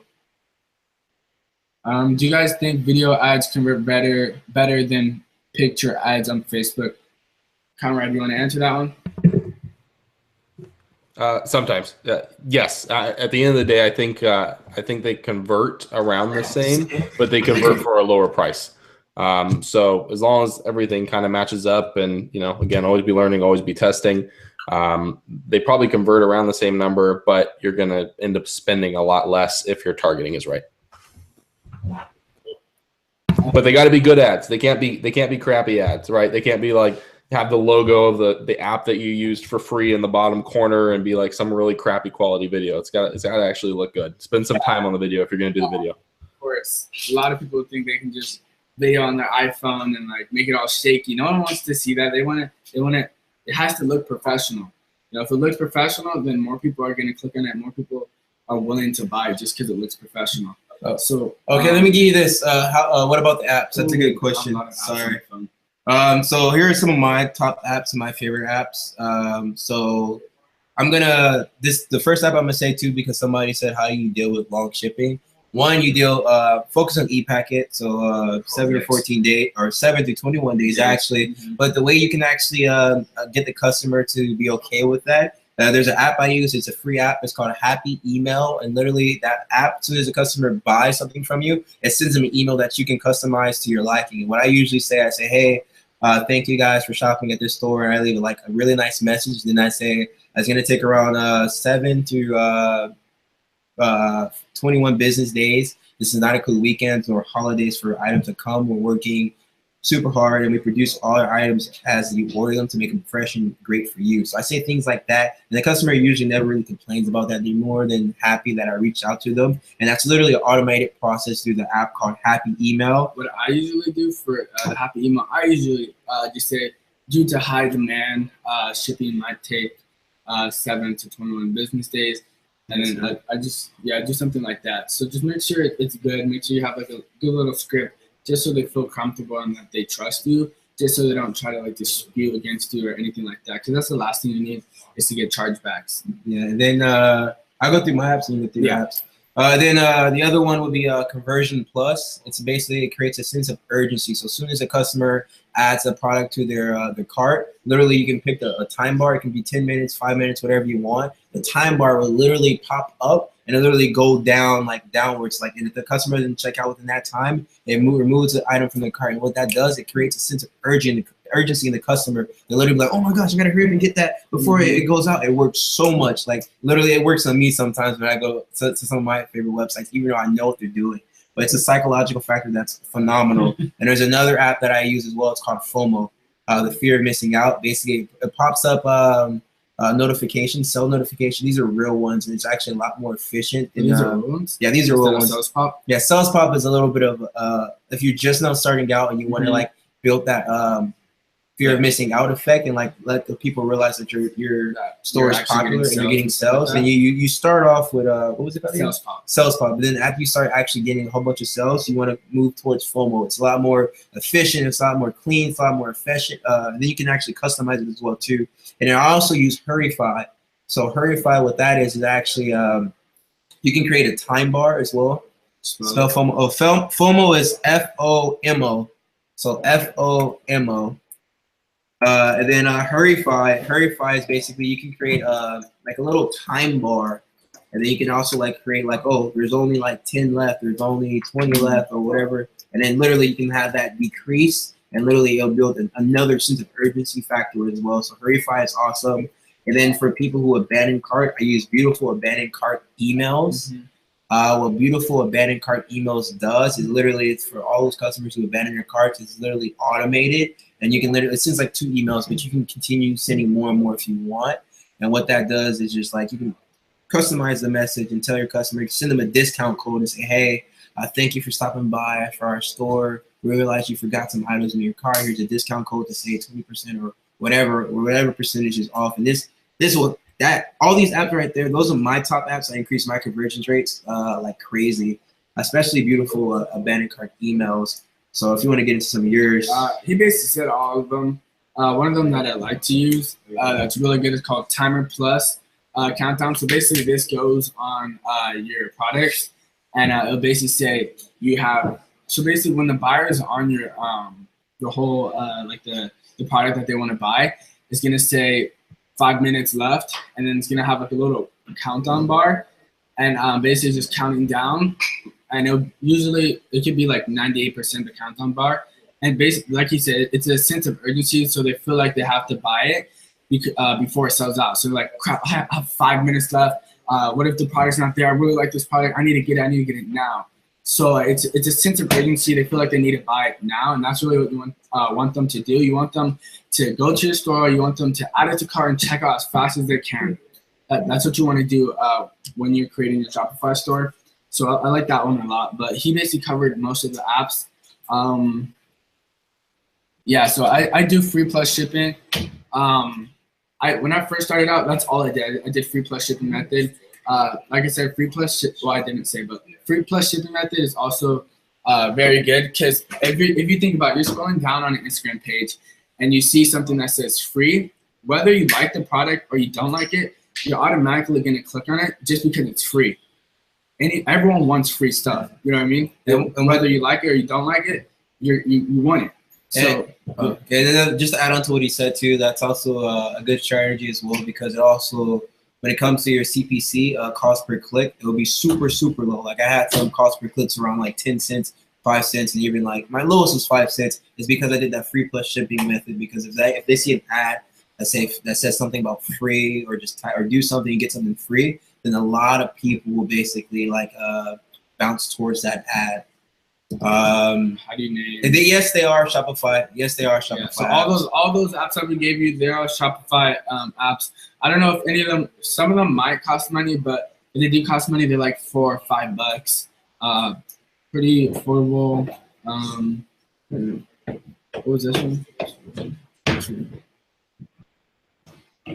Free plus shipping is great for customer. Yeah, for customer acquisition. I don't do that too much anymore. I did it when I first started, and I did it like how you said, for customer acquisition. It just depends, honestly, what product you're promoting. Yeah. So if you're promoting something that's maybe worth like $9 or $10, I would say use the free plus shipping method, because you can make it free and just charge like $9.98 or $9.93 or even $8.99 for like shipping.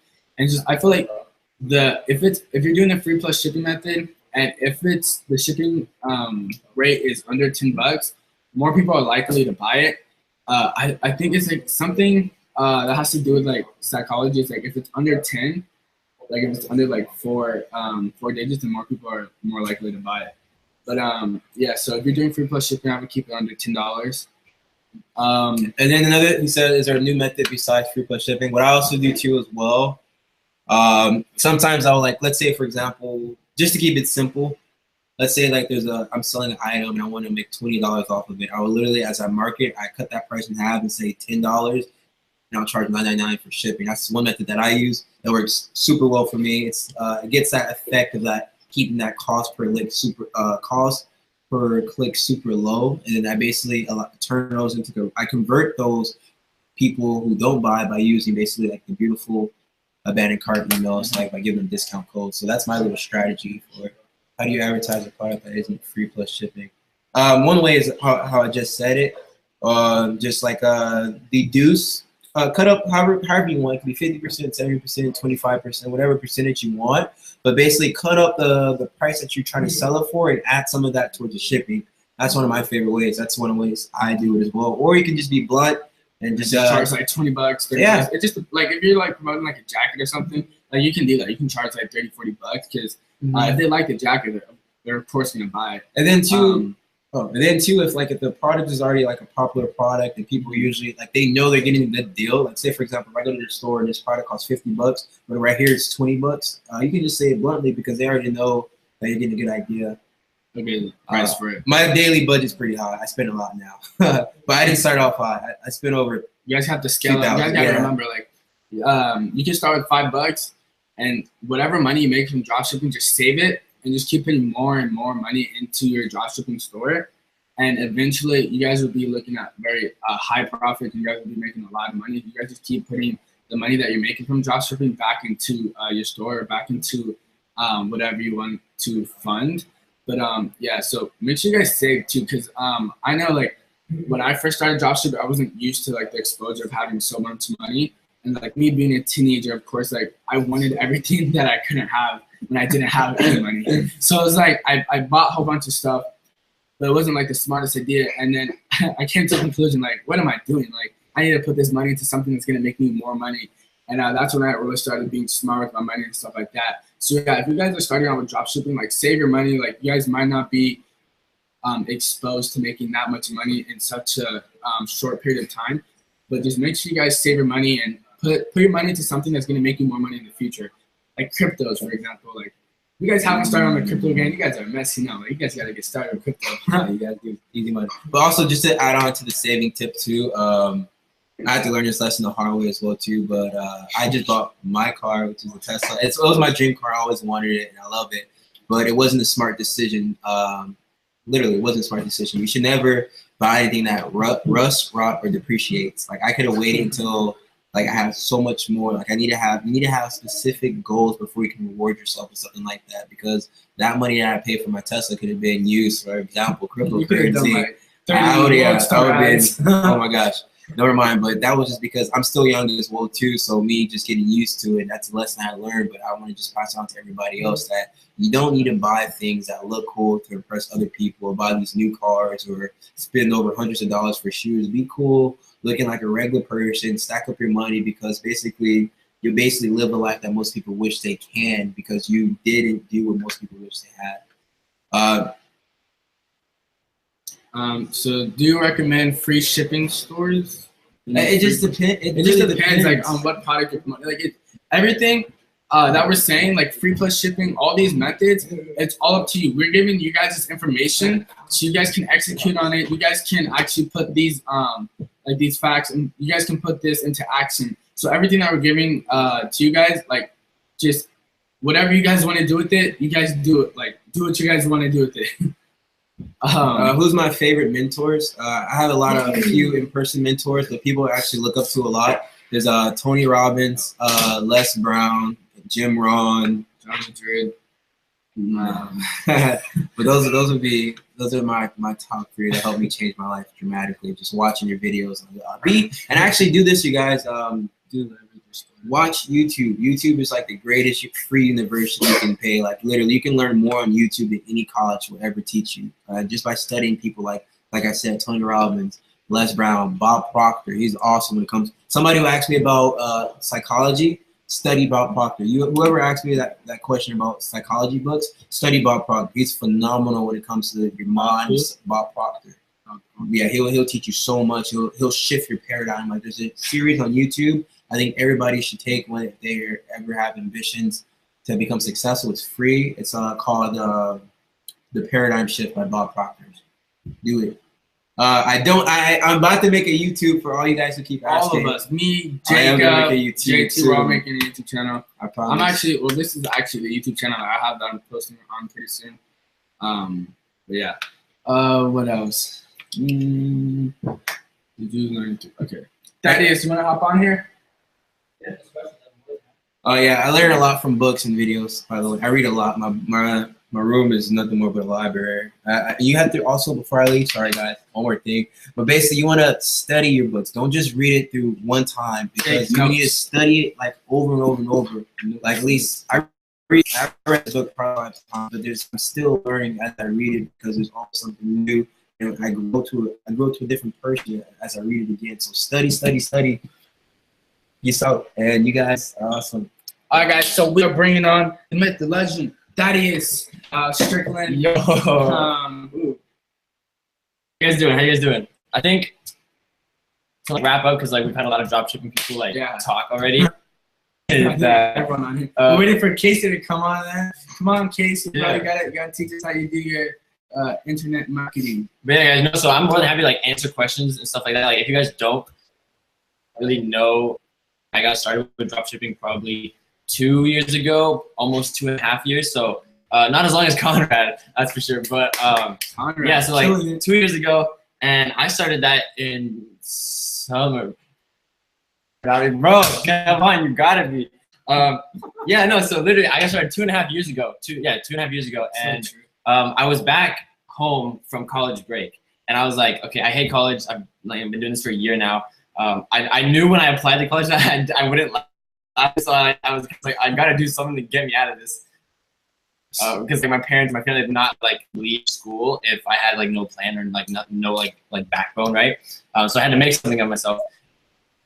And I think I've told some of you guys before too, but like I basically found dropshipping or started dropshipping before I really knew what dropshipping was, just because I was always like curious. I think that's really important too, just staying curious, guys. Like always like keeping an eye out on new opportunities, new like market shifts, which is what I think I'm going to talk about a lot around like the dropshipping spectrum. But staying curious, I literally found or kind of like got into dropshipping because I saw certain Instagram influencers post their website, and then they posted like results with their websites because they drove traffic from their like Instagram pages that they managed themselves, and then they drove traffic to the website, and then they made sales from it. I was like, seems kind of like easy, right? Obviously it's not as easy as it seems, but that's kind of what got me into it. So I looked into it. I really went to their websites because they post on their Snapchat stories and whatnot. So like, again, it's just curious. Like I was like, okay, what is he doing? I'm gonna like look into it.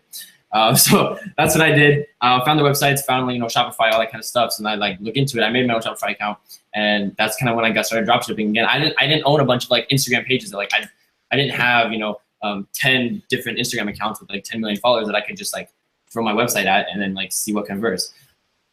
I literally had nothing. I was back on college break in between playing soccer and video games. So that was, so literally I had to kind of, again, be curious and see what I could do. So I reached out to a bunch of influencers, and I was like, okay, I don't have, a lot of money, and dropshipping back then wasn't like a buzzword kind of like as it is now. It was very, very like hyper and like very, like people are realizing like the opportunities in dropshipping, which is why like everyone's kind of flooding into that right now.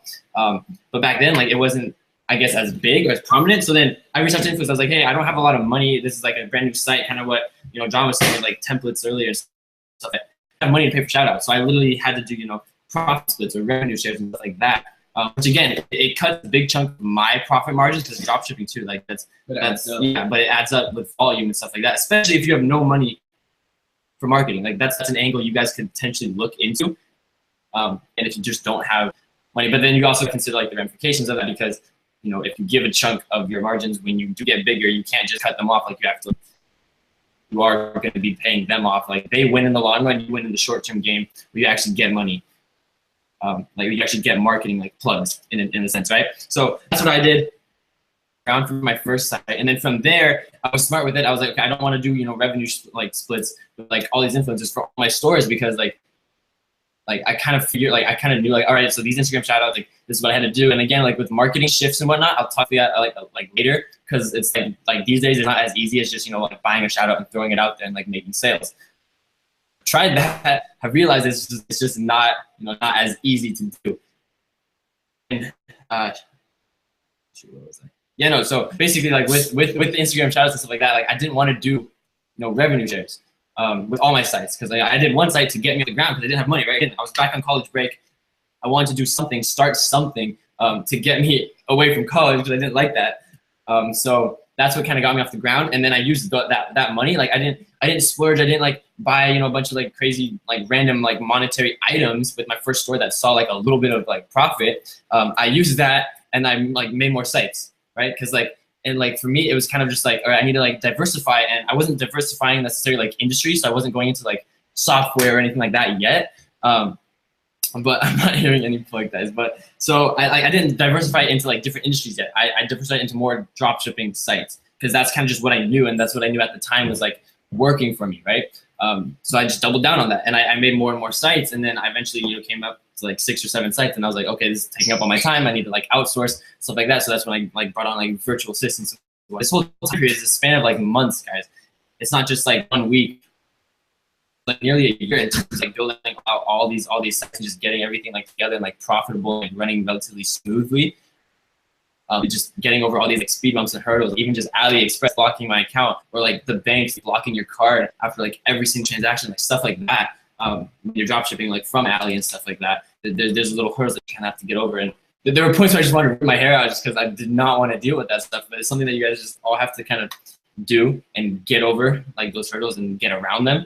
There are ways to do that. But in terms of like marketing shifts, guys, there's a lot going on, especially with like the whole in like the marketing industry, because again, as say buying one random shout out and then throwing that out there and then just getting traffic and getting sales, right? Before, especially with Instagram's algorithm, all that stuff, like a year or 2 years ago, it was different. Like you could literally buy a shout out, they'd throw it out there and you get relatively decent traffic if the page was good. And again, like buying followers, buying all this kind of stuff wasn't as prevalent back then as it is today. And so like with that like emerging, like with these emerging markets, because again, there's like market equilibrium, right? So how I'm looking at it now is before like half ago, I would look at pages around 300K to 1 million, right? That was my like prime range for shout outs. Okay. And then again, this was a year and a half ago, about, right? And I would look for those sized pages to do my shout outs on. Okay. And that's where I would send a lot of my traffic. I wouldn't even look, like me personally, I wouldn't look at small pages. I wouldn't look at really big pages. But then the thing with like this marketing shift, guys, and again, this like market, like this equilibrium that kind of like balances things out, is that because so many people are going for these like middle-sized pages, because people want like people like you and like me, like when we're just starting out, we want to like get as much reach as we can, right? So like we want to look for those 300K to 1 million pages, because those 1 million plus pages are maybe a little out of reach, right? And those really small pages are cheap, and we think we can do like better than that. So we look for those 300K to 1 million pages that we want to buy shout outs from, okay? And then we buy shout outs from and we get like sales from, because you do that. But that was a year and a half ago, right? The thing with this like whole like things balance out is that, especially with like people buying fake followers, like the engagement stuff like that, like now it's like source all these influencers that we look into. It's literally kind of like how I kind of look at influencers now. It's like it's completely shifted, right? Instead of looking at 300K to 1 million for influencers, right? I realize now that there's a whole market now for people just buying a bunch of fake followers and then offering shout outs to you guys as dropshippers and like kind of like get your money in that sense. Like there's a whole market for that. Okay, because dropshipping and stuff like that is so like prevalent now and such like an interesting industry. There's people that are trying to capitalize on dropshippers wanting to like pursue this and like get money off of that side of things, right? So you kind of have to look at that and view it from like a different perspective, okay? And then kind of like adapt to that, right? So now instead of me looking at 300K to 1 million pages, I actually look at really small pages or like the really, really big pages, like the OG pages that have been around for a long time. Okay, those ones, again, like John said, like you can't really negotiate with really big pages, but like with these really small pages, guys, oftentimes like you can get really, really good ROIs or results just by working with these small pages instead of going to these 300K to 1 million pages. Because what I've found personally is like, especially like between this like last year and a half until now, a lot of these 300K to 1 million pages, they buy followers, they buy engagement to get your money to do that. And like now, like, cause I've seen, like, I know a lot of you guys have been through this, like you buy a shout out from those pages and you don't see a very good return, like at all. Like you just don't see any sort of like solid return on your investment when you guys, maybe drop anywhere from like $80 to $200 or something for a shout out, even more, right? In that kind of range. And so what you guys like, what I've been doing now is moving to these smaller pages where you can get a lot cheaper shout outs, right? John said like $8 or something like that. these smaller pages, again, it's not like as big of a reach, but you can get a much better return because most of the time they're more real, right? Like the engagement, the user base, their following is actually legitimate, and they aren't, you know, buying a huge amount of followers just to like attract you guys because you're like, oh dang, this guy has 300K, but he's only saying his shout out is like $10. Well, it's like, first of all, that should ring a bell and be like, okay, why is this so cheap? But then when you go with these smaller pages, guys, that's kind of like that marketing shift that kind of happens between, because again, like industries change, everything changes, especially with today's technology, like things change very, very fast, and there's a market for everything these days, okay? And so with all that going on, you guys kind of like take a step back and kind of just like look at that and kind of see, all right, what's going on, like what can I do, like what's changing, right? And adapt to that. Because again, if you can't adapt, if you can't change in this world, not even just dropshipping, then you're gonna fail. You're gonna get lapped by everyone else who is adapting and who is changing to these like differences and trends and whatnot, right? So that's kind of like that market shift that I want you guys to kind of realize and just be on the lookout for. Because again, like even now, as I'm saying, you know, like maybe look for smaller pages instead of looking for 300K to 1 million pages. Like that could change too in the next few months. Like, you don't really like know. So again, it's like doing your own research and like kind of looking at the market as a whole and seeing like, okay, where is like everything kind of going at this rate or at this point in time, and kind of being able to adapt and change to that. Someone said, do you prefer your page post or story post? So it just depends. So if you do a story post, I would say have something that's gonna catch your attention. So with that, maybe like a video. I know there's people on Fiverr who can make those really cool swipe up videos. So where basically it would be like, blah, blah, blah, get this today, swipe up, swipe up, swipe up. Like they have really cool people on Fiverr who can do that. So if you're doing story posts, I would say do that just because it just really grabs a person's attention. If it grabs their attention, then they're most likely going to click on that product, even if it's a cool product. So for story posts, do that. But for anything else, I would say do make a video of the product that you're promoting, or even like get the product in hand and take cool pictures of it, and then promote it on the page that you want to promote it on. But yeah, so with story ads, I would say have something that grabs their attention, not just a plain picture because that's boring. If you go on a story and you see a picture that says buy now, swipe up, like that's boring. No one's gonna do it unless like they really like that product. But if they really like that product and it's a swipe up story, then most people are gonna do it because it's gonna grab their attention. But yeah, it just depends. Just make it so it grabs the person's attention. So try to find someone that can make a cool swipe up video for the story post. But yeah.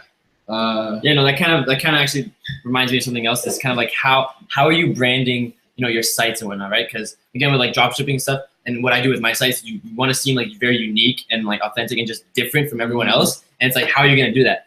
And the thing like that I think helped my sites do really well in the beginning is like content, guys.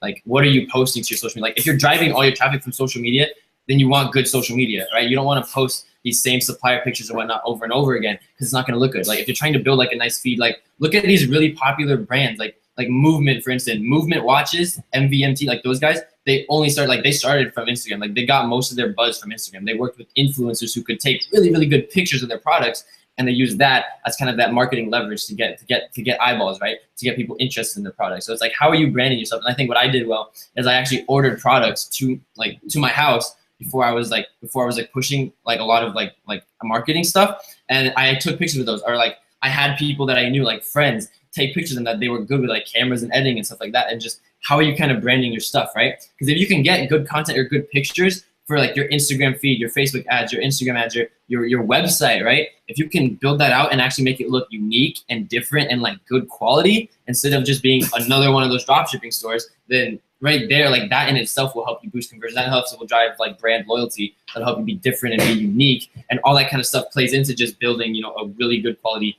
dropshipping site that isn't just, you know, one of those other sites that like 1,000 other people have that people are pushing, you know, 1,000 of the same other products, right? So you got to be different, or at least make yourself look different and unique, so that like the customer's perspective or like your perceived perspective is something that customers will look at and be like, oh, like this is different, this is cool, this is something I haven't seen before. And then from there, they can actually, you know, you can build trust with your website, you can build trust with the customer and get them to convert. But yeah, guys, if you have any more questions, just let me know. But let's see. Where do you direct people on page posts? That's the thing. So I know John said what he did like really well was like the free product play for shipping. That does work really well. But again, it kind of plays in like how are you branding yourself, right? for my dropshipping sites, or for my first 2 dropshipping sites, right? My brand, I was trying to be perceived as a little bit more luxurious, okay? Because there's different kind of things you can capitalize on, right? So with free product plus shipping, you're most likely capitalizing on impulse buyers, right? Impulse purchase, people just like, oh, this is free, this is cheap, this is now, I want to buy now, right? So that's like an impulse purchase, okay? How I was kind of in myself, for me personally, I didn't run any free product plus shipping ads for most of my sites. I literally just ran product like description ad. Literally, it would be a really nice picture of the product, okay? A nice quality picture, not a supply picture like that. And then I would just a short description of the product, like what it is, literally call to actions, plug my like the Instagram handle for my site, have the URL in the caption, even though you can't click on it and stuff like that. And then from there, directing to that, just having a little bit of a higher perceived like value to these customers. That was kind of my branding angle for my site, and because all my content was unique and different, and we had videos and whatnot, that's just how like that's how I converted really well. And then in terms of just like starting up your Instagram and stuff like that, guys, and just like Instagram marketing in general, because I know with Shane and all that stuff, it's like you want to build out that Instagram or the Facebook pixel, right, so you can like scale and whatnot, and that's where like a lot of like the big money is made, especially with like again like the shifts in these markets and whatnot. What a lot of you guys do to start off in dropshipping and like get that initial traffic, especially if you're driving traffic from Instagram, is you need a good quality Instagram page, right? That's something that I did really well. And again, this was like 1.5 years ago when Instagram's algorithm was different, but I grew to 35,000 organic followers just from these shout outs. Again, like the algorithm was completely different, but that's what I did within a month too. So that's something that just because of the content I was posting and the shout outs I was running on these pages and whatnot, and the content looked good and the brand, like the image was like luxurious and different, then from there it drove people to the Instagram. People were like, oh, this is actually some cool stuff. They didn't only just convert on the site, but they actually like followed the page. They actually engaged with the page. They engaged with the brand as a whole. And that's something that I think a lot of people struggle with. And then that's the thing too. It's like if you don't have time, if you have like time freedom, that's why like John, everyone, that's why we use like double tap and whatnot too. It's just because it allows you to get like automate the engagement that you're trying to get from these customers, if that kind of makes sense. But either way, it's just important to like build that engagement or the brand loyalty in a sense. And it's just how you your site, right? You can go the impulse buyer way, which is what the free product shipping, and you just capitalize on like impulse, like getting people to buy right off the bat. Just because of the ad copy and the marketing, right? Or you go like my route, which is a little bit more like perceived value, perceived luxury, or something like that. And you have like really clean content, like content that looks like that makes your product look luxurious and make your site and website and marketing just look different. Like one of those dropshipping stores, okay? And that's just kind of just how you brand yourself and how you can build that brand loyalty. And then again, it's just like engaging with all of your customers and your potential customers and all that kind of good stuff. And then that's literally, I guess, how to get your feet off the ground in terms of just starting up, especially when you just want to drive traffic for Instagram. Especially you don't have a lot of money, guys. That's kind of why I told you guys my story. Is like I didn't really have a lot of money in my childhood when I first started. I literally had no money. Like, all right, I got to do something. So I gotta make something work out, right? So that's what I did. And then from there, I was like, all right, from this first store, I was like, okay, I gotta capitalize on this, and I got this influencer to actually agree with me on a revenue share agreement. So I was like, okay, this is good. I gotta capitalize on what am I gonna do, right? I made sure everything was like clean and different. Like again, the content was a lot better than any other dropshipping sites that I had found, even selling the same stuff. Okay, we had probably the best content. Okay, and again, that's like just networking. I didn't know how to take good photos or edit good photos when I first started. I had buddies that did, so I hit them up. And I was like, "Yo, can you guys take some cool photos with me? It'll help grow your portfolio or whatever, because you like photography, and then it'll help me out because I want to make a cool website and have cool ads and stuff like that. That's different." Okay, so it's just how you're branding your site and how you're kind of getting that kick off the ground for your Instagram. And it's like replying to all the potential customers' comments, okay? Even liking that now, because again, we weren't able to like comments 1.5 years ago. So just engaging with those customers, engaging with potential customers, and that not only interact with your page, but interact with the pages around your niche or industry and stuff like that, and just getting them to interacting with them, right? Is kind of how you can build that brand loyalty and get people visiting your page, visiting your website, eventually converting. And then retargeting later or scaling out with Facebook with audience and whatnot, right? More questions. Casey might hop on pretty soon. Okay. Creating your store. Yeah, no, exactly, Ty. The more the more unique you can make your store look and appear, the better your conversion, just because it doesn't seem like you're just one of those other sites that are just trying to get, you know, like people's money, people's credit card information, right? It's like literally you want to be a unique brand. You want to have a story. You want to have unique content. You want to make it different. Yeah, from exactly. other stores. There's so many Shopify stores out there, so you have to make your Shopify store make it look different than others, just so it stands out to them. Because if it stands out to them, then it's just gonna draw their attention more to that store, and they're more likely gonna buy more things if they like the store, or they're gonna refer friends and family to that store if you guys have good products and you guys have good customer service. So, yeah. One more thing I want to tell everybody. I heard somebody, or you talking about college. I used to go to college. Is if you guys are in college, use your financial aid wisely. Use your financial aid to invest in your business. A lot of people blow their financial aid, so that's just a little thing that you guys can do. Use your financial aid wisely. And what I used to do too, because I was big in fashion, like I said, so I would buy stuff from AliExpress, and I knew a lot of people who got financial aid will blow it. So I'll find things they like and just sell it to them. That's how you guys can capitalize on something like that. Nuggets. There we go. Nuggets. Yeah. Any more questions, guys? Yeah, yeah, you guys have questions? I know someone said, is it possible to make 6 figures on Instagram? Yes, it's totally possible. Guys. I made 6 figures on Instagram at 16, which is pretty crazy. So yeah, it's definitely possible to make money, like a lot of money online from just using Instagram. Like, and you can scale up using Facebook, like Connor. Like Connor scaled up drastically. Facebook. Connor, you scaled up using Facebook. Yeah, sorry, you're lagging like crazy. But yeah. Yeah, there we go. So, like, yeah. That's kind of what John said. Like, you can I made 95% of my money with my first sites through Instagram. One, because I didn't really know how to use Facebook marketing. Because again, I was really just like a kid back from college break, wanting to make money. So I figured out Instagram stuff. I had that. I doubled down on that. But again, I didn't really know how to with Facebook.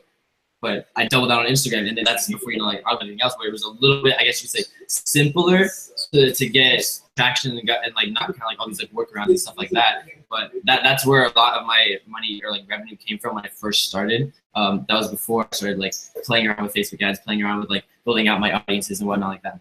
You can definitely make 6 figures off of Instagram. It's just how you're branding yourself, how, you know, your customers are looking at you, how you're being perceived, and just the value you're offering to your clients. To your customers. There's literally so much money to be made off of social media, whether it's Facebook, Twitter, or Instagram. You just have to capitalize. You guys have to execute on it.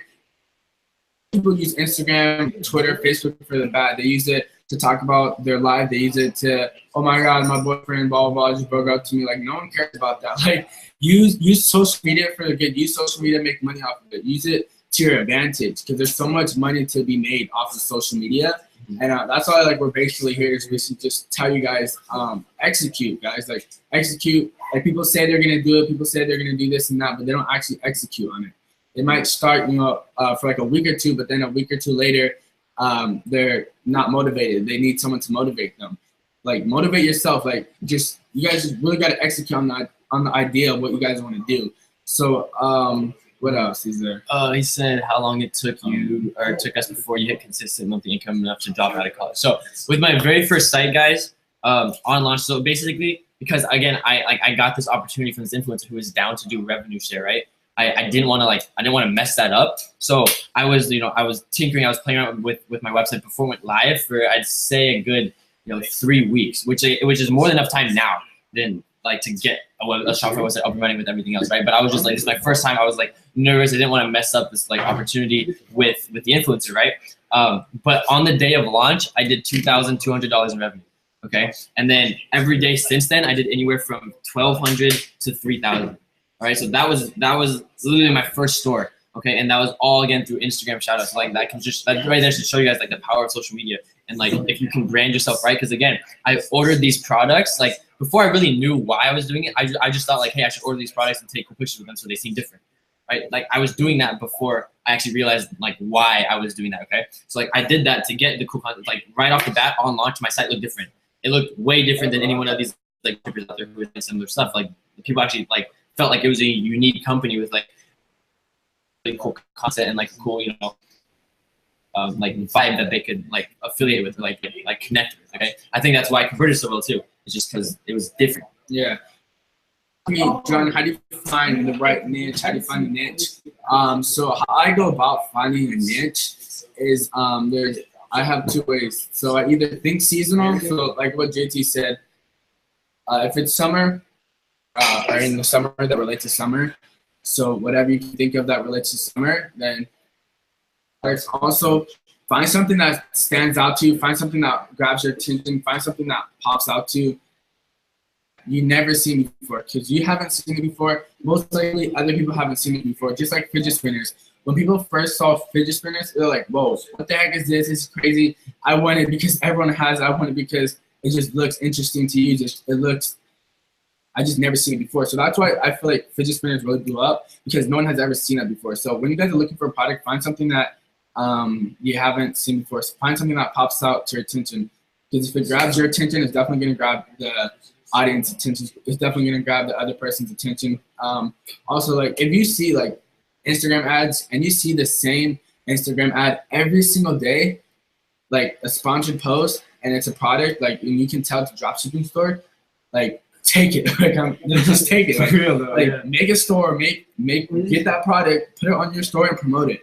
Because they're obviously doing something right if they keep promoting that same ad. Or if you see the same product on like a meme page or on the Instagram page, and they keep posting that same picture, take it. Like just take it. Like it's just take it. Yeah, like and that might sound like me, because like dropshipping is a very cutthroat industry, and like because it's so easy to get into. Like if you don't do that and capitalize on that opportunity, someone else will. Yeah. And you'll lose out on like there's so much money to be made out there. Like just take it. It's not gonna hurt the other. It might hurt them a little bit, but like it's not like you know them. So just take the niche, like capitalize off of it. I know someone said, what would you guys say about affiliate marketing? Affiliate marketing, I think it's easy to do when like if you study it, because you just have to be good at selling or figure out how to connect with people or show them the value in certain opportunities. People see someone keeps saying how they're underage. Guys, being underage has nothing to do with anything. Like, there's ways to get around it. Me and Jacob got around it. One of my friends, he's 15-year-old. He got around it. 14-year-old, one of my friends, he got around it. If they can get around it, you guys can definitely get around. Like, there's ways to do it. Like, there's websites to find, like, this might sound bad, but like to find like fake socials, to find like fake IDs. Like, so honestly, just use those.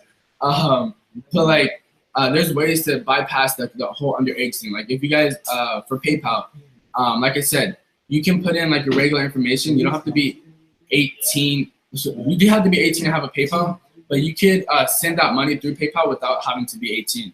But once you guys start receiving a whole bunch of money through PayPal, then that's when you have to prove that you're 18. Yeah, that's when they ask for your ID. So yeah, if you guys, I wouldn't recommend yet receiving a whole bunch money. Like I wouldn't recommend. What's the word? I wouldn't recommend taking PayPal payments through Shopify yet until you're 18, or maybe ask your parents if you could use their social. But I would wait for that. But until then, just only send money out, don't receive it. For Shopify, use your parents. It's fine. Like use your parents. And even like, so like even if you guys are underage and you do want to like accept PayPal, for instance, right? If you guys have filed for like a business or an LLC, right? You can have your parents create a business PayPal account under your LLC name. And then in the actual LLC documents, you can actually state them as like a registered agent of your LLC. So like they don't actually own any equity in your business, right? But they're allowed to help manage or conduct the business that you entitled them to, right? So that's kind of like a workaround, just like trying to get through. So, but then again, that does require you to actually like pay for an LLC, which like in Washington, it's $250, and then you have business licenses, which is like $10, $15. So it can be pricey if you don't have the money to start up, but that is a workaround that you consider that it's definitely more, I guess, like legal approach, where you can just have your parents who are a lot older, register as, like be a registered agent for your LLC, and then have them create the business account under your business name. So you're not actually like tied to that yet. Someone said use a fake. No, don't use a fake ID. No. Someone said Tanner got locked up 10,000. The reason why he got money locked up was because, like I said, if you have a lot of money coming in super fast, quickly, they're gonna shut you down. Same with Stripe. Stripe's gonna shut you down. It's just because it's just suspicious. I mean, if you see $10,000 go instantly to someone's PayPal account, just like, yo, what just happened? And they want to make sure that they just want to make sure it's legit. So that's where you have to be 18 for PayPal. But what else? Trying to think. How to find the right niche and products. 16. Start. I don't know. So like I said, like with products, like go on Instagram, go on YouTube. Like there's a lot of famous people. Like for example, famous people when cloud goggles were big. You see all famous people have them. I saw a lot of dropshipping stores promoting cloud goggles. So you can get niches from famous people. You can get niches from taking them off your Instagram feed. You can get niches from if you see them on what's it called? If you see them on the same Instagram page and keep promoting that same picture, you can get them from there. What else? These things that you think will sell, just try and test it because it doesn't hurt to try and test it out.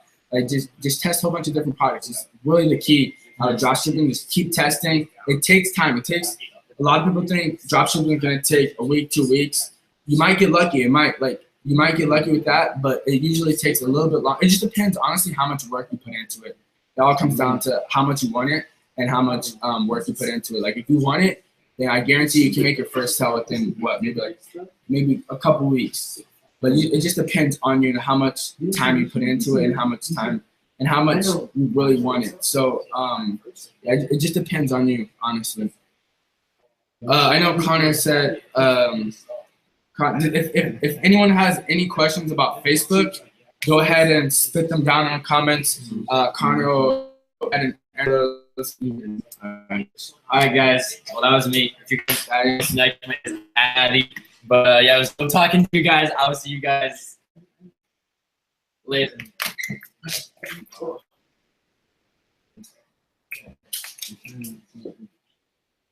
Wait for Casey to come. Hold up.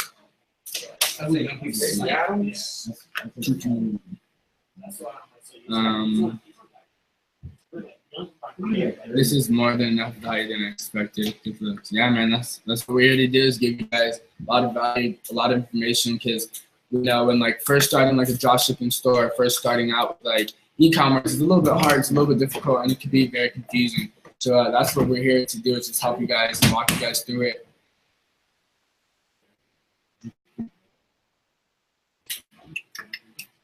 Yes, if you guys have any Facebook questions, go ahead and put them down and in the comment section so we can go. So Conrad can go ahead and answer those. John, tell your brother to throw in there here.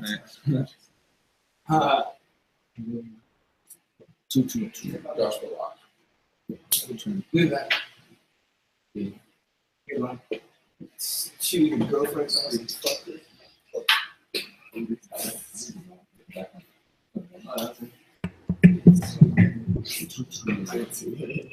Where did you learn how to dropship from? So I learned how to dropship from Josh helped me a little bit, but through Jacob. Jacob, he really guided me through setting up my store and stuff like that and making me get comfortable with the store and Shopify and stuff like that. So Jacob played a really big role in helping me set up my Shopify and stuff like that. But I'm trying to think. Josh, you wanna hop on here? I don't think Casey's hopping on. Hey, bro, so we'll just have Josh. You have some water? So I don't wanna be waiting for him. Yeah, bro, I'll give you like $50. Hey Connor, how should I grow a business profile on Facebook? I give you 3 Bitcoin for 3 water bottles. Yeah, if you wanna grow a business profile on Facebook, like get more likes and whatnot. I mean, there are sites out there where you can buy stuff. That is one of the cases where I actually would suggest using PPE ads, just another ad conversion type. If you have a really cool product or maybe just a fun video, and I actually think Casey will talk a lot about this because Casey is also very good at shooting out videos that already are out there that exist that are motivational or relevant and getting them shared and kind of making them go viral, if not sometimes mini viral. And that creates a lot of engagement on the page that's sharing them as well. And so if you're doing that with a regular page, so let's say you have a regular page, and whether you're showing a really cool ad for a unique item, or cool photo, something funny, maybe a video that's already viral from YouTube or another channel, and running a PPE ad on that towards whoever your target audience is or your demographic audience, that'll actually get a lot of people to interact with that ad, but also a lot of people will start following your page, and that'll grow your page to people that are semi-interested into what you're offering, as long as you keep everything relevant, as well as keep it to real people. Let's see. What up, Shane? How you doing, bro? Good, good. You guys are local. Yeah, bro. Like right down the street, huh? Yeah. Mob over, man. Want to come through? Let's see.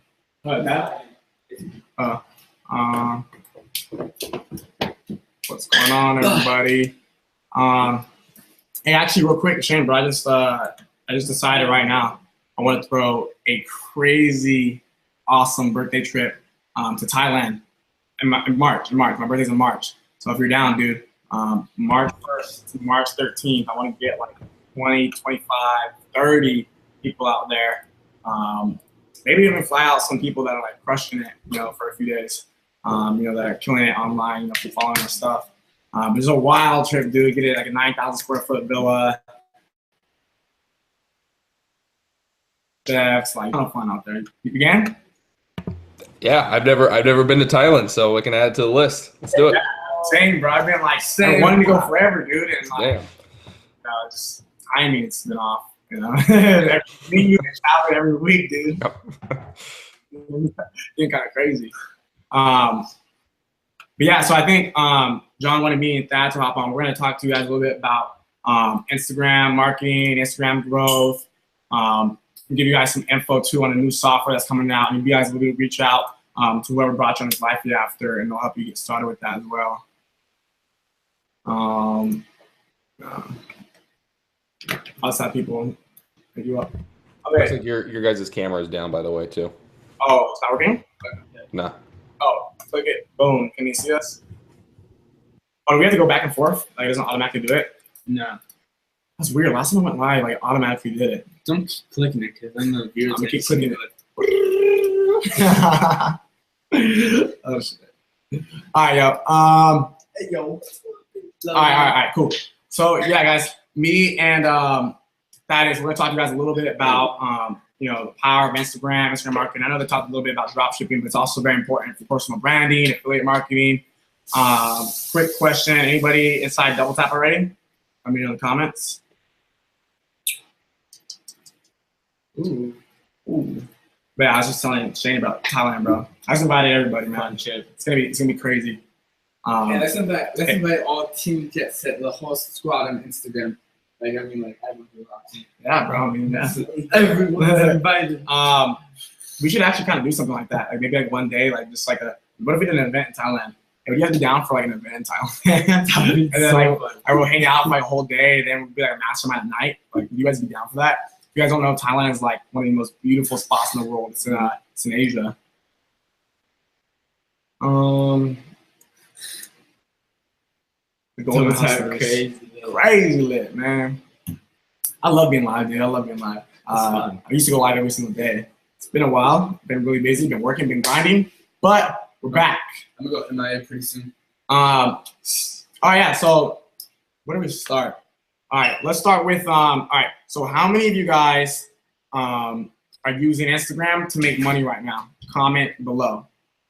Comment whether it's affiliate marketing, drop shipping, e-commerce. Like, are you already using Instagram to make money? Comment. Let me know.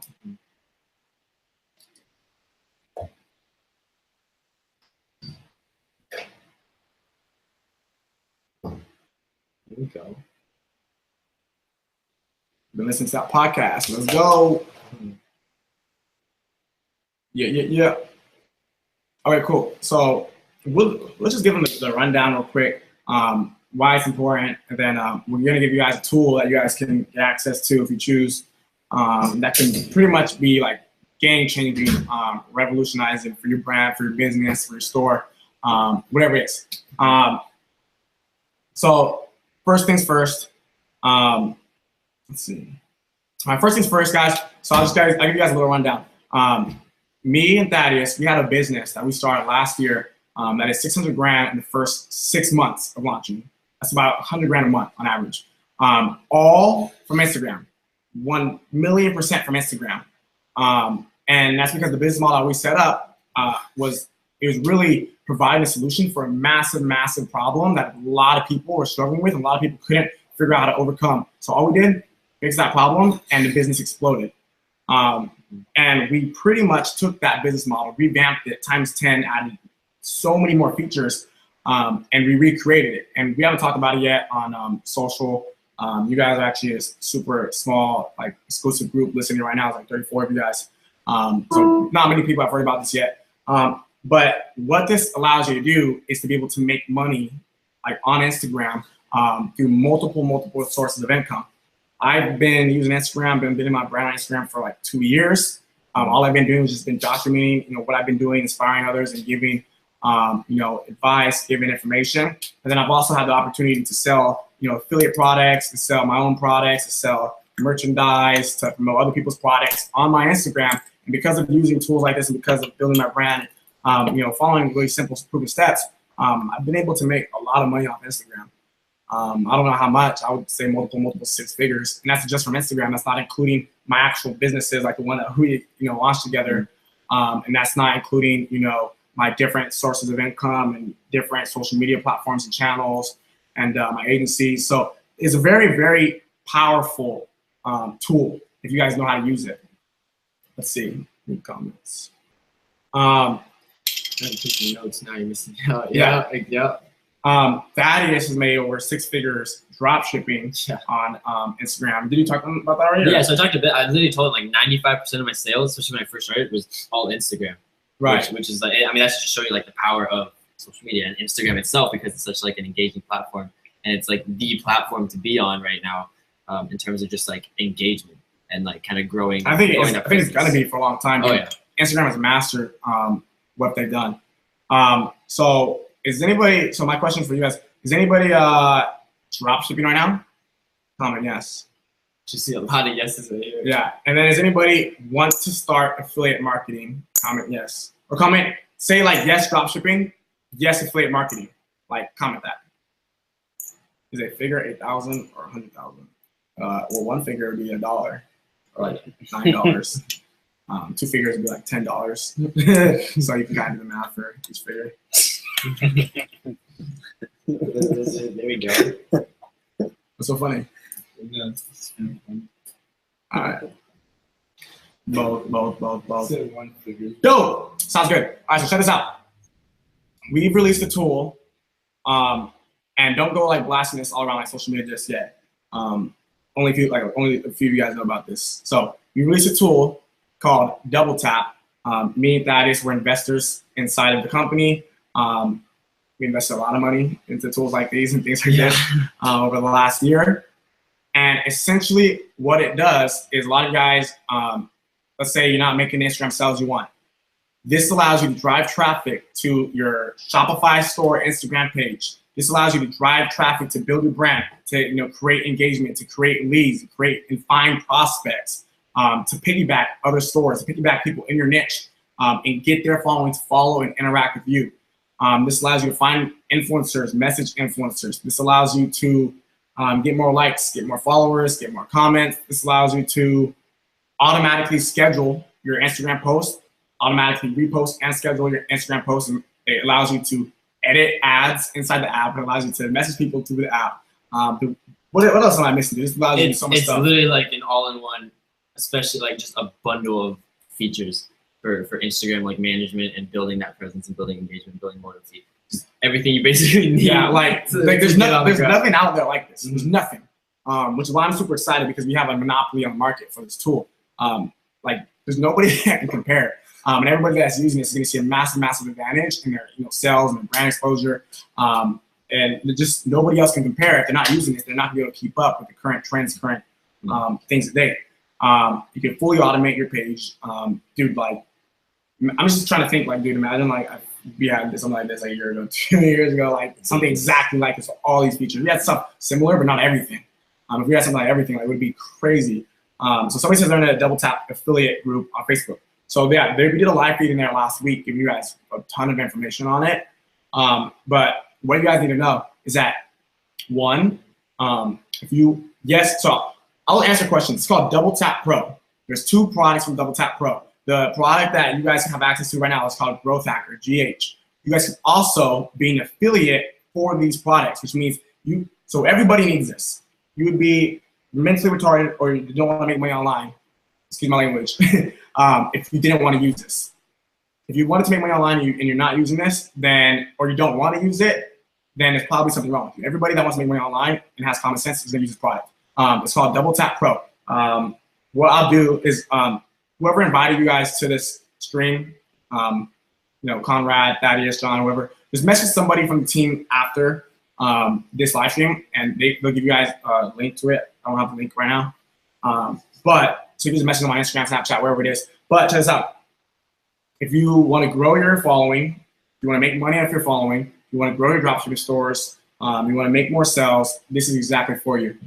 So I don't really know how to explain it for those of you guys who haven't really seen like the back end information or seen like the informational video yet. But I'll let you guys bomb away at questions, and me and Thaddeus will answer your guys' questions about the tool.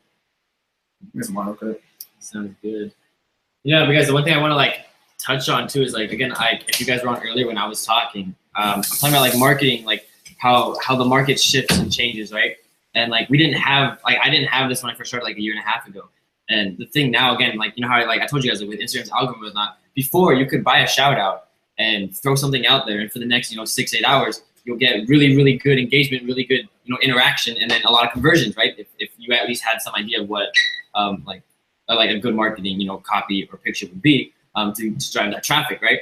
And like now, right, you can still do that, but again, you have to vet your Instagram influencers. You have to go through all these different processes and websites, determine engagement rates, like which page has better engagement rate, which page has the least likelihood of having bought fake follow. Like, it's a process now, guys, and it's kind of like, it can be very tricky for people that are like especially new to the industry, and it can get really complex, right? And with with Double Tap and with what we kind of like designed this to be is like a fully encompassing program that kind of like alleviates that kind of like those pain points like for you guys, so you don't have to like go through that. So essentially, like, before you buy a shout out, you get traffic, you get like a traffic spike, right, for the next 6 hours, and that's still relatively the case. Again, there's a lot more processes, a lot more vetting that you have to do with all these Instagram influencers. Yeah, it's not consistent traffic. So like 24/7. Yeah. So like what we've designed Double Tap to like do, or whatever, like what the developers have designed, because I don't know how to code. But basically, it's like it's something that can actually like, it spurs engagement, interacts with potential clientele customers, and helps you get sales like 24/7. It's essentially, because I've seen a lot of guys commenting like, how many VAs do I have? Like, I have 9 VAs, but I'd consider Double Tap an Instagram VA. Yeah. Like, at that point, that's literally like what it is. And so like, just being able to like free your time, be more efficient, and then having something on Instagram that's like running to actually generate and interact and get these sales for your dropshipping store or for your personal brand, and just help you grow and like increase your presence online. Having like a VA run 24/7 for you guys, like that's kind of like a no-brainer, and that's why I think like we're like such strong proponents for this. Oh yeah. And if you guys have questions about Double Tap, please comment. Like whatever questions you have. Pretty much the runtime on it is there's multiple packages. But you can literally start, so you can be an affiliate for this too. So if you make one sale of Double Tap, you can make, I think up to $60, $65. And it only costs $57 to use this software. So I want you guys to like really think about this. You guys are paying $50, $100, $200, $300 for shout outs, right? And you might get sales, you might get traffic for a little bit, and for an hour, 2 hours, 24 hours, and boom, gone. Double Tap, $57, and you're getting traffic 24/7 for a whole month. A whole month. Like, one of my buddies used this. Someone says my personal page. Yeah. One of my buddies used this for his personal page last month. He went from 1,000 to now 9,000 followers in 1 month. 1,000, 9,000 followers. Real people. These are not fake followers like some of these guys you see buying a shit ton of fake followers. These are real people. Like people who message you and DM you and comment on your stuff. So one, it works for personal pages. And here's a cool little trick, little system if you guys want to be affiliates for it. This is what I did. I had like 10 Instagram accounts set up a while back, and I put double tap, software on my account. And these accounts, I never logged into them once. I just posted, or besides actually after creating them, I posted all the content. I posted like links that were selling products inside of the bio. And then I put a call to action inside of the bio, like click this link if you're interested in growing your Instagram. Click this link if you want to buy this product. Click this link if whatever the product was. And then I put the software on every single account, let it run on autopilot. Within about 3 months, 4 months, each of those Instagram pages were making me anywhere between 500 to like 3,000 a month, like every month. And all I did was pay freaking $50 a month. Like that's retarded. And like most people don't know about this yet, dude. And that's why most people aren't making like a ton of money. Most people aren't growing their brands. And it's really gonna be a game changer, coming in 2018. We're filming a whole training on how to use it, a whole affiliate academy. Not only are you guys gonna be able to make money just, with whatever you're selling on a personal page or whatever you're selling on e-commerce Instagram store, but you can promote Double Tap and make money doing that too. We have some people already making like $3,000 a month promoting Double Tap, and it just launched. Imagine, like, it literally launched like 2 days ago. Mm-hmm. Like, it's just because like everyone needs it. Like, as long as you can show people like the value of it, yeah, then they'll realize they need it. And if that's you guys want to learn. So if you guys want to be an affiliate, you guys can join a Facebook group. We'll post about that later. But ask questions. I don't see anybody asking questions. You guys on here? You guys fall asleep or what? Ask some questions. Otherwise, we'll give you guys some like final details. And then what you guys can do is message whoever invited you to this live feed, and they can help you get set up with Double Tap. I don't think Double Tap takes PayPal. No.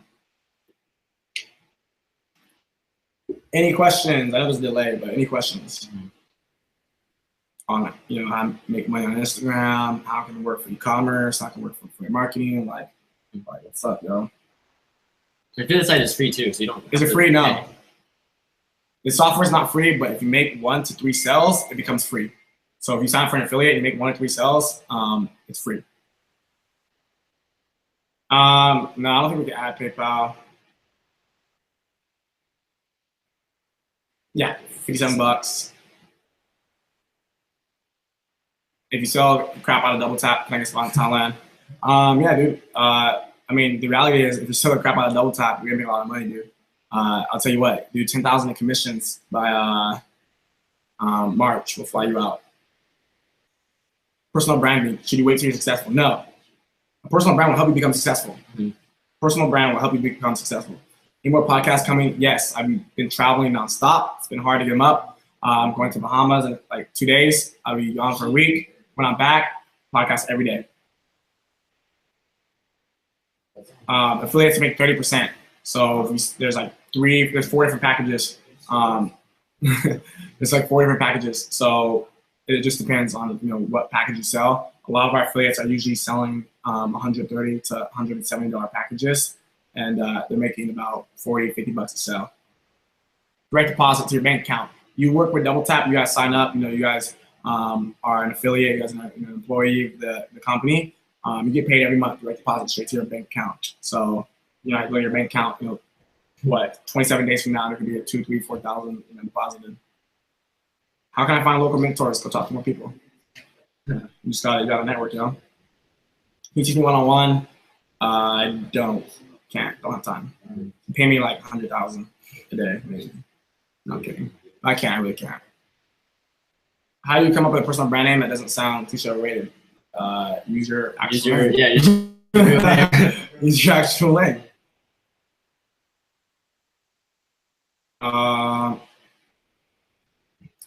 All right, so does nobody have questions about making money on Instagram? Because we're gonna hop off otherwise. How can I get influencers to reply back to me? You can actually reach out to multiple influencers at once using Double Tap. Follow up with them using Double Tap. It's an easy way.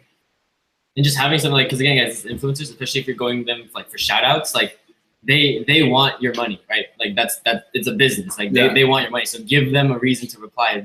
Let them know that you want to pay them for shout outs and you're willing to work with them, on a long-term relationship, something like that. Usually when I hit influencers, the first thing that I put is paid, advertisement, or paid promotion. I let them know they're gonna get paid. Okay. Any real questions?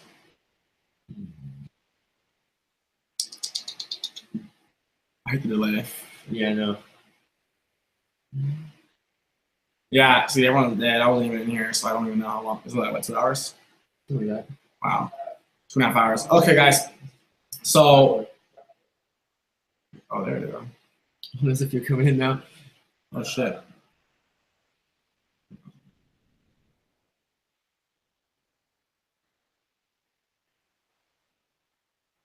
Okay, so we'll just bang out this question really fast. So you want to make money on Instagram. Multiple ways you can do it. E-commerce, affiliate marketing. You can grow both of your accounts and income by using DoubleTap. Someone has 5 pages of notes. Badass. That's For awesome. Instagram, what should you document? Well, it depends. Are you building a personal brand? You building an e-commerce store? What type of niche brand you're building? What else? What do you think? I mean, it's just like what's relevant. Like, what are you trying to push? What are you trying to sell? Like, literally, what industry are you in? If you're in e-commerce, if you're personal branding, then there's obviously different things that you need to be looking at and trying to like connect with your audience in a way that makes them see the value that you're offering them. Word. How to make sure the influencer won't rip you off. There is no contract. If you want to do a contract, you do a contract. But I mean, the reality is they want your money over and over and over and over. So if they rip you off the first time, you give them $100. That's their loss. Yeah, because now you're not gonna give them $100. Influencers that I've worked with, they made me money. I'll pay them $300, $500 a day. A day. If they would have rip me off the first time, they would have lost like 10, 15, 20 grand from you. So I mean, it's kind of just like a loyal code, I guess.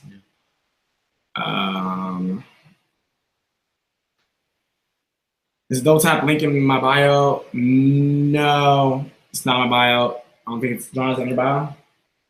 DoubleTap link. Here's what I'm gonna do. If you guys came on here, message anybody on here. Don't message me because I have too many. I probably won't see it. But Message anybody that was on here speaking about DoubleTap. They will help you get started. They will give you a link. Does it include Snapchat? Purely Instagram? Nope. Is there a tool, website you guys recommend to find hot products? Yes. Dropship Spy. Message me or comment on me or Thaddeus' picture, and we'll just reply back telling you where to go. That's easier. It's easier for us to see comments than it is to see messages. Yeah. The DoubleTap is not a Team Jessa website yet. You gotta get a link up there. John has a link. It's in his bio if you want to reach out to him. Shane has a link if you want to reach out to Shane. Thaddeus has a link. Just hit up somebody on here. I just don't know how to put it on here right now. Yeah, and if you guys want a tool, me and Thaddeus actually, we actually just invested into this tool called Dropship. Actually, I won't even tell you guys all the information. It's top secret. But if you comment on our photo, we'll give you guys information. But we invested in it. It's super dope. We use it. We've been using it for a while. We decided to invest into it. And it's a game changer. If you guys are looking for hot selling products, it's a game changer. Boommill, yes, if you're using DoubleTap. But if you're doing it yourself, no. Because you might, one, it's too much time. And two, you might overdo it and mess up with the algorithm. What was that Dropship to Go website you mentioned? That's another company that I invested in. They are, so you guys, how do you type on here? Can we type a comment? Yeah. You want to write dropship2go.co? So if you guys are interested in dropship2go.co, this is where we go to get our websites made. So if you guys want, websites are capable of making, 6, 7 figures, I'll go to dropship2go.co. It's pretty cheap in comparison to most places. Most places charge 5, 6, 7, 8, 9,000 for a good website. And there, it's likely to get a website under the brand. So that's where I go to get my websites. Thaddeus, we're investors in the company as well. Super rapid speeds. You can get a consulting call to help you launch your store, help you find a product. There's just so much shit they give you. It's a no-brainer. So dropship number 2 go.co if you guys are interested. How can we talk to you and hit a comment on one of our pictures? Comment on my picture, catch me on a live feed. All right, we're gonna wrap it up. I wasn't even talking that long, but I can tell everybody's exhausted. So we're gonna wrap it up, guys. If you guys want to learn about DoubleTap, you guys want to learn about Dropship to Go, you guys want to learn about our spy tool that helps people out, just reach out to us. You guys can reach out, message anybody that was on here on the live feed. They will help you. Shane, you got any final words, bro? Nope, I'm good. He's good, baby. Okay. He's good. All right, so with that said, guys, we do appreciate you guys hopping on. You guys spent a lot of time on here. I know it's a late night, so you guys are grinding, you guys are hustling. We really do appreciate you guys, and I hope you guys got a lot of value. I heard some of the guys in the beginning talking earlier, and I know you guys got a lot of notes. I know you guys are fired up. I know you guys are gonna implement all that type of stuff. So we're gonna probably over the next 2 or 3 weeks really step it up and put out a lot more content for you guys. You'll probably see a lot of collaboration between us.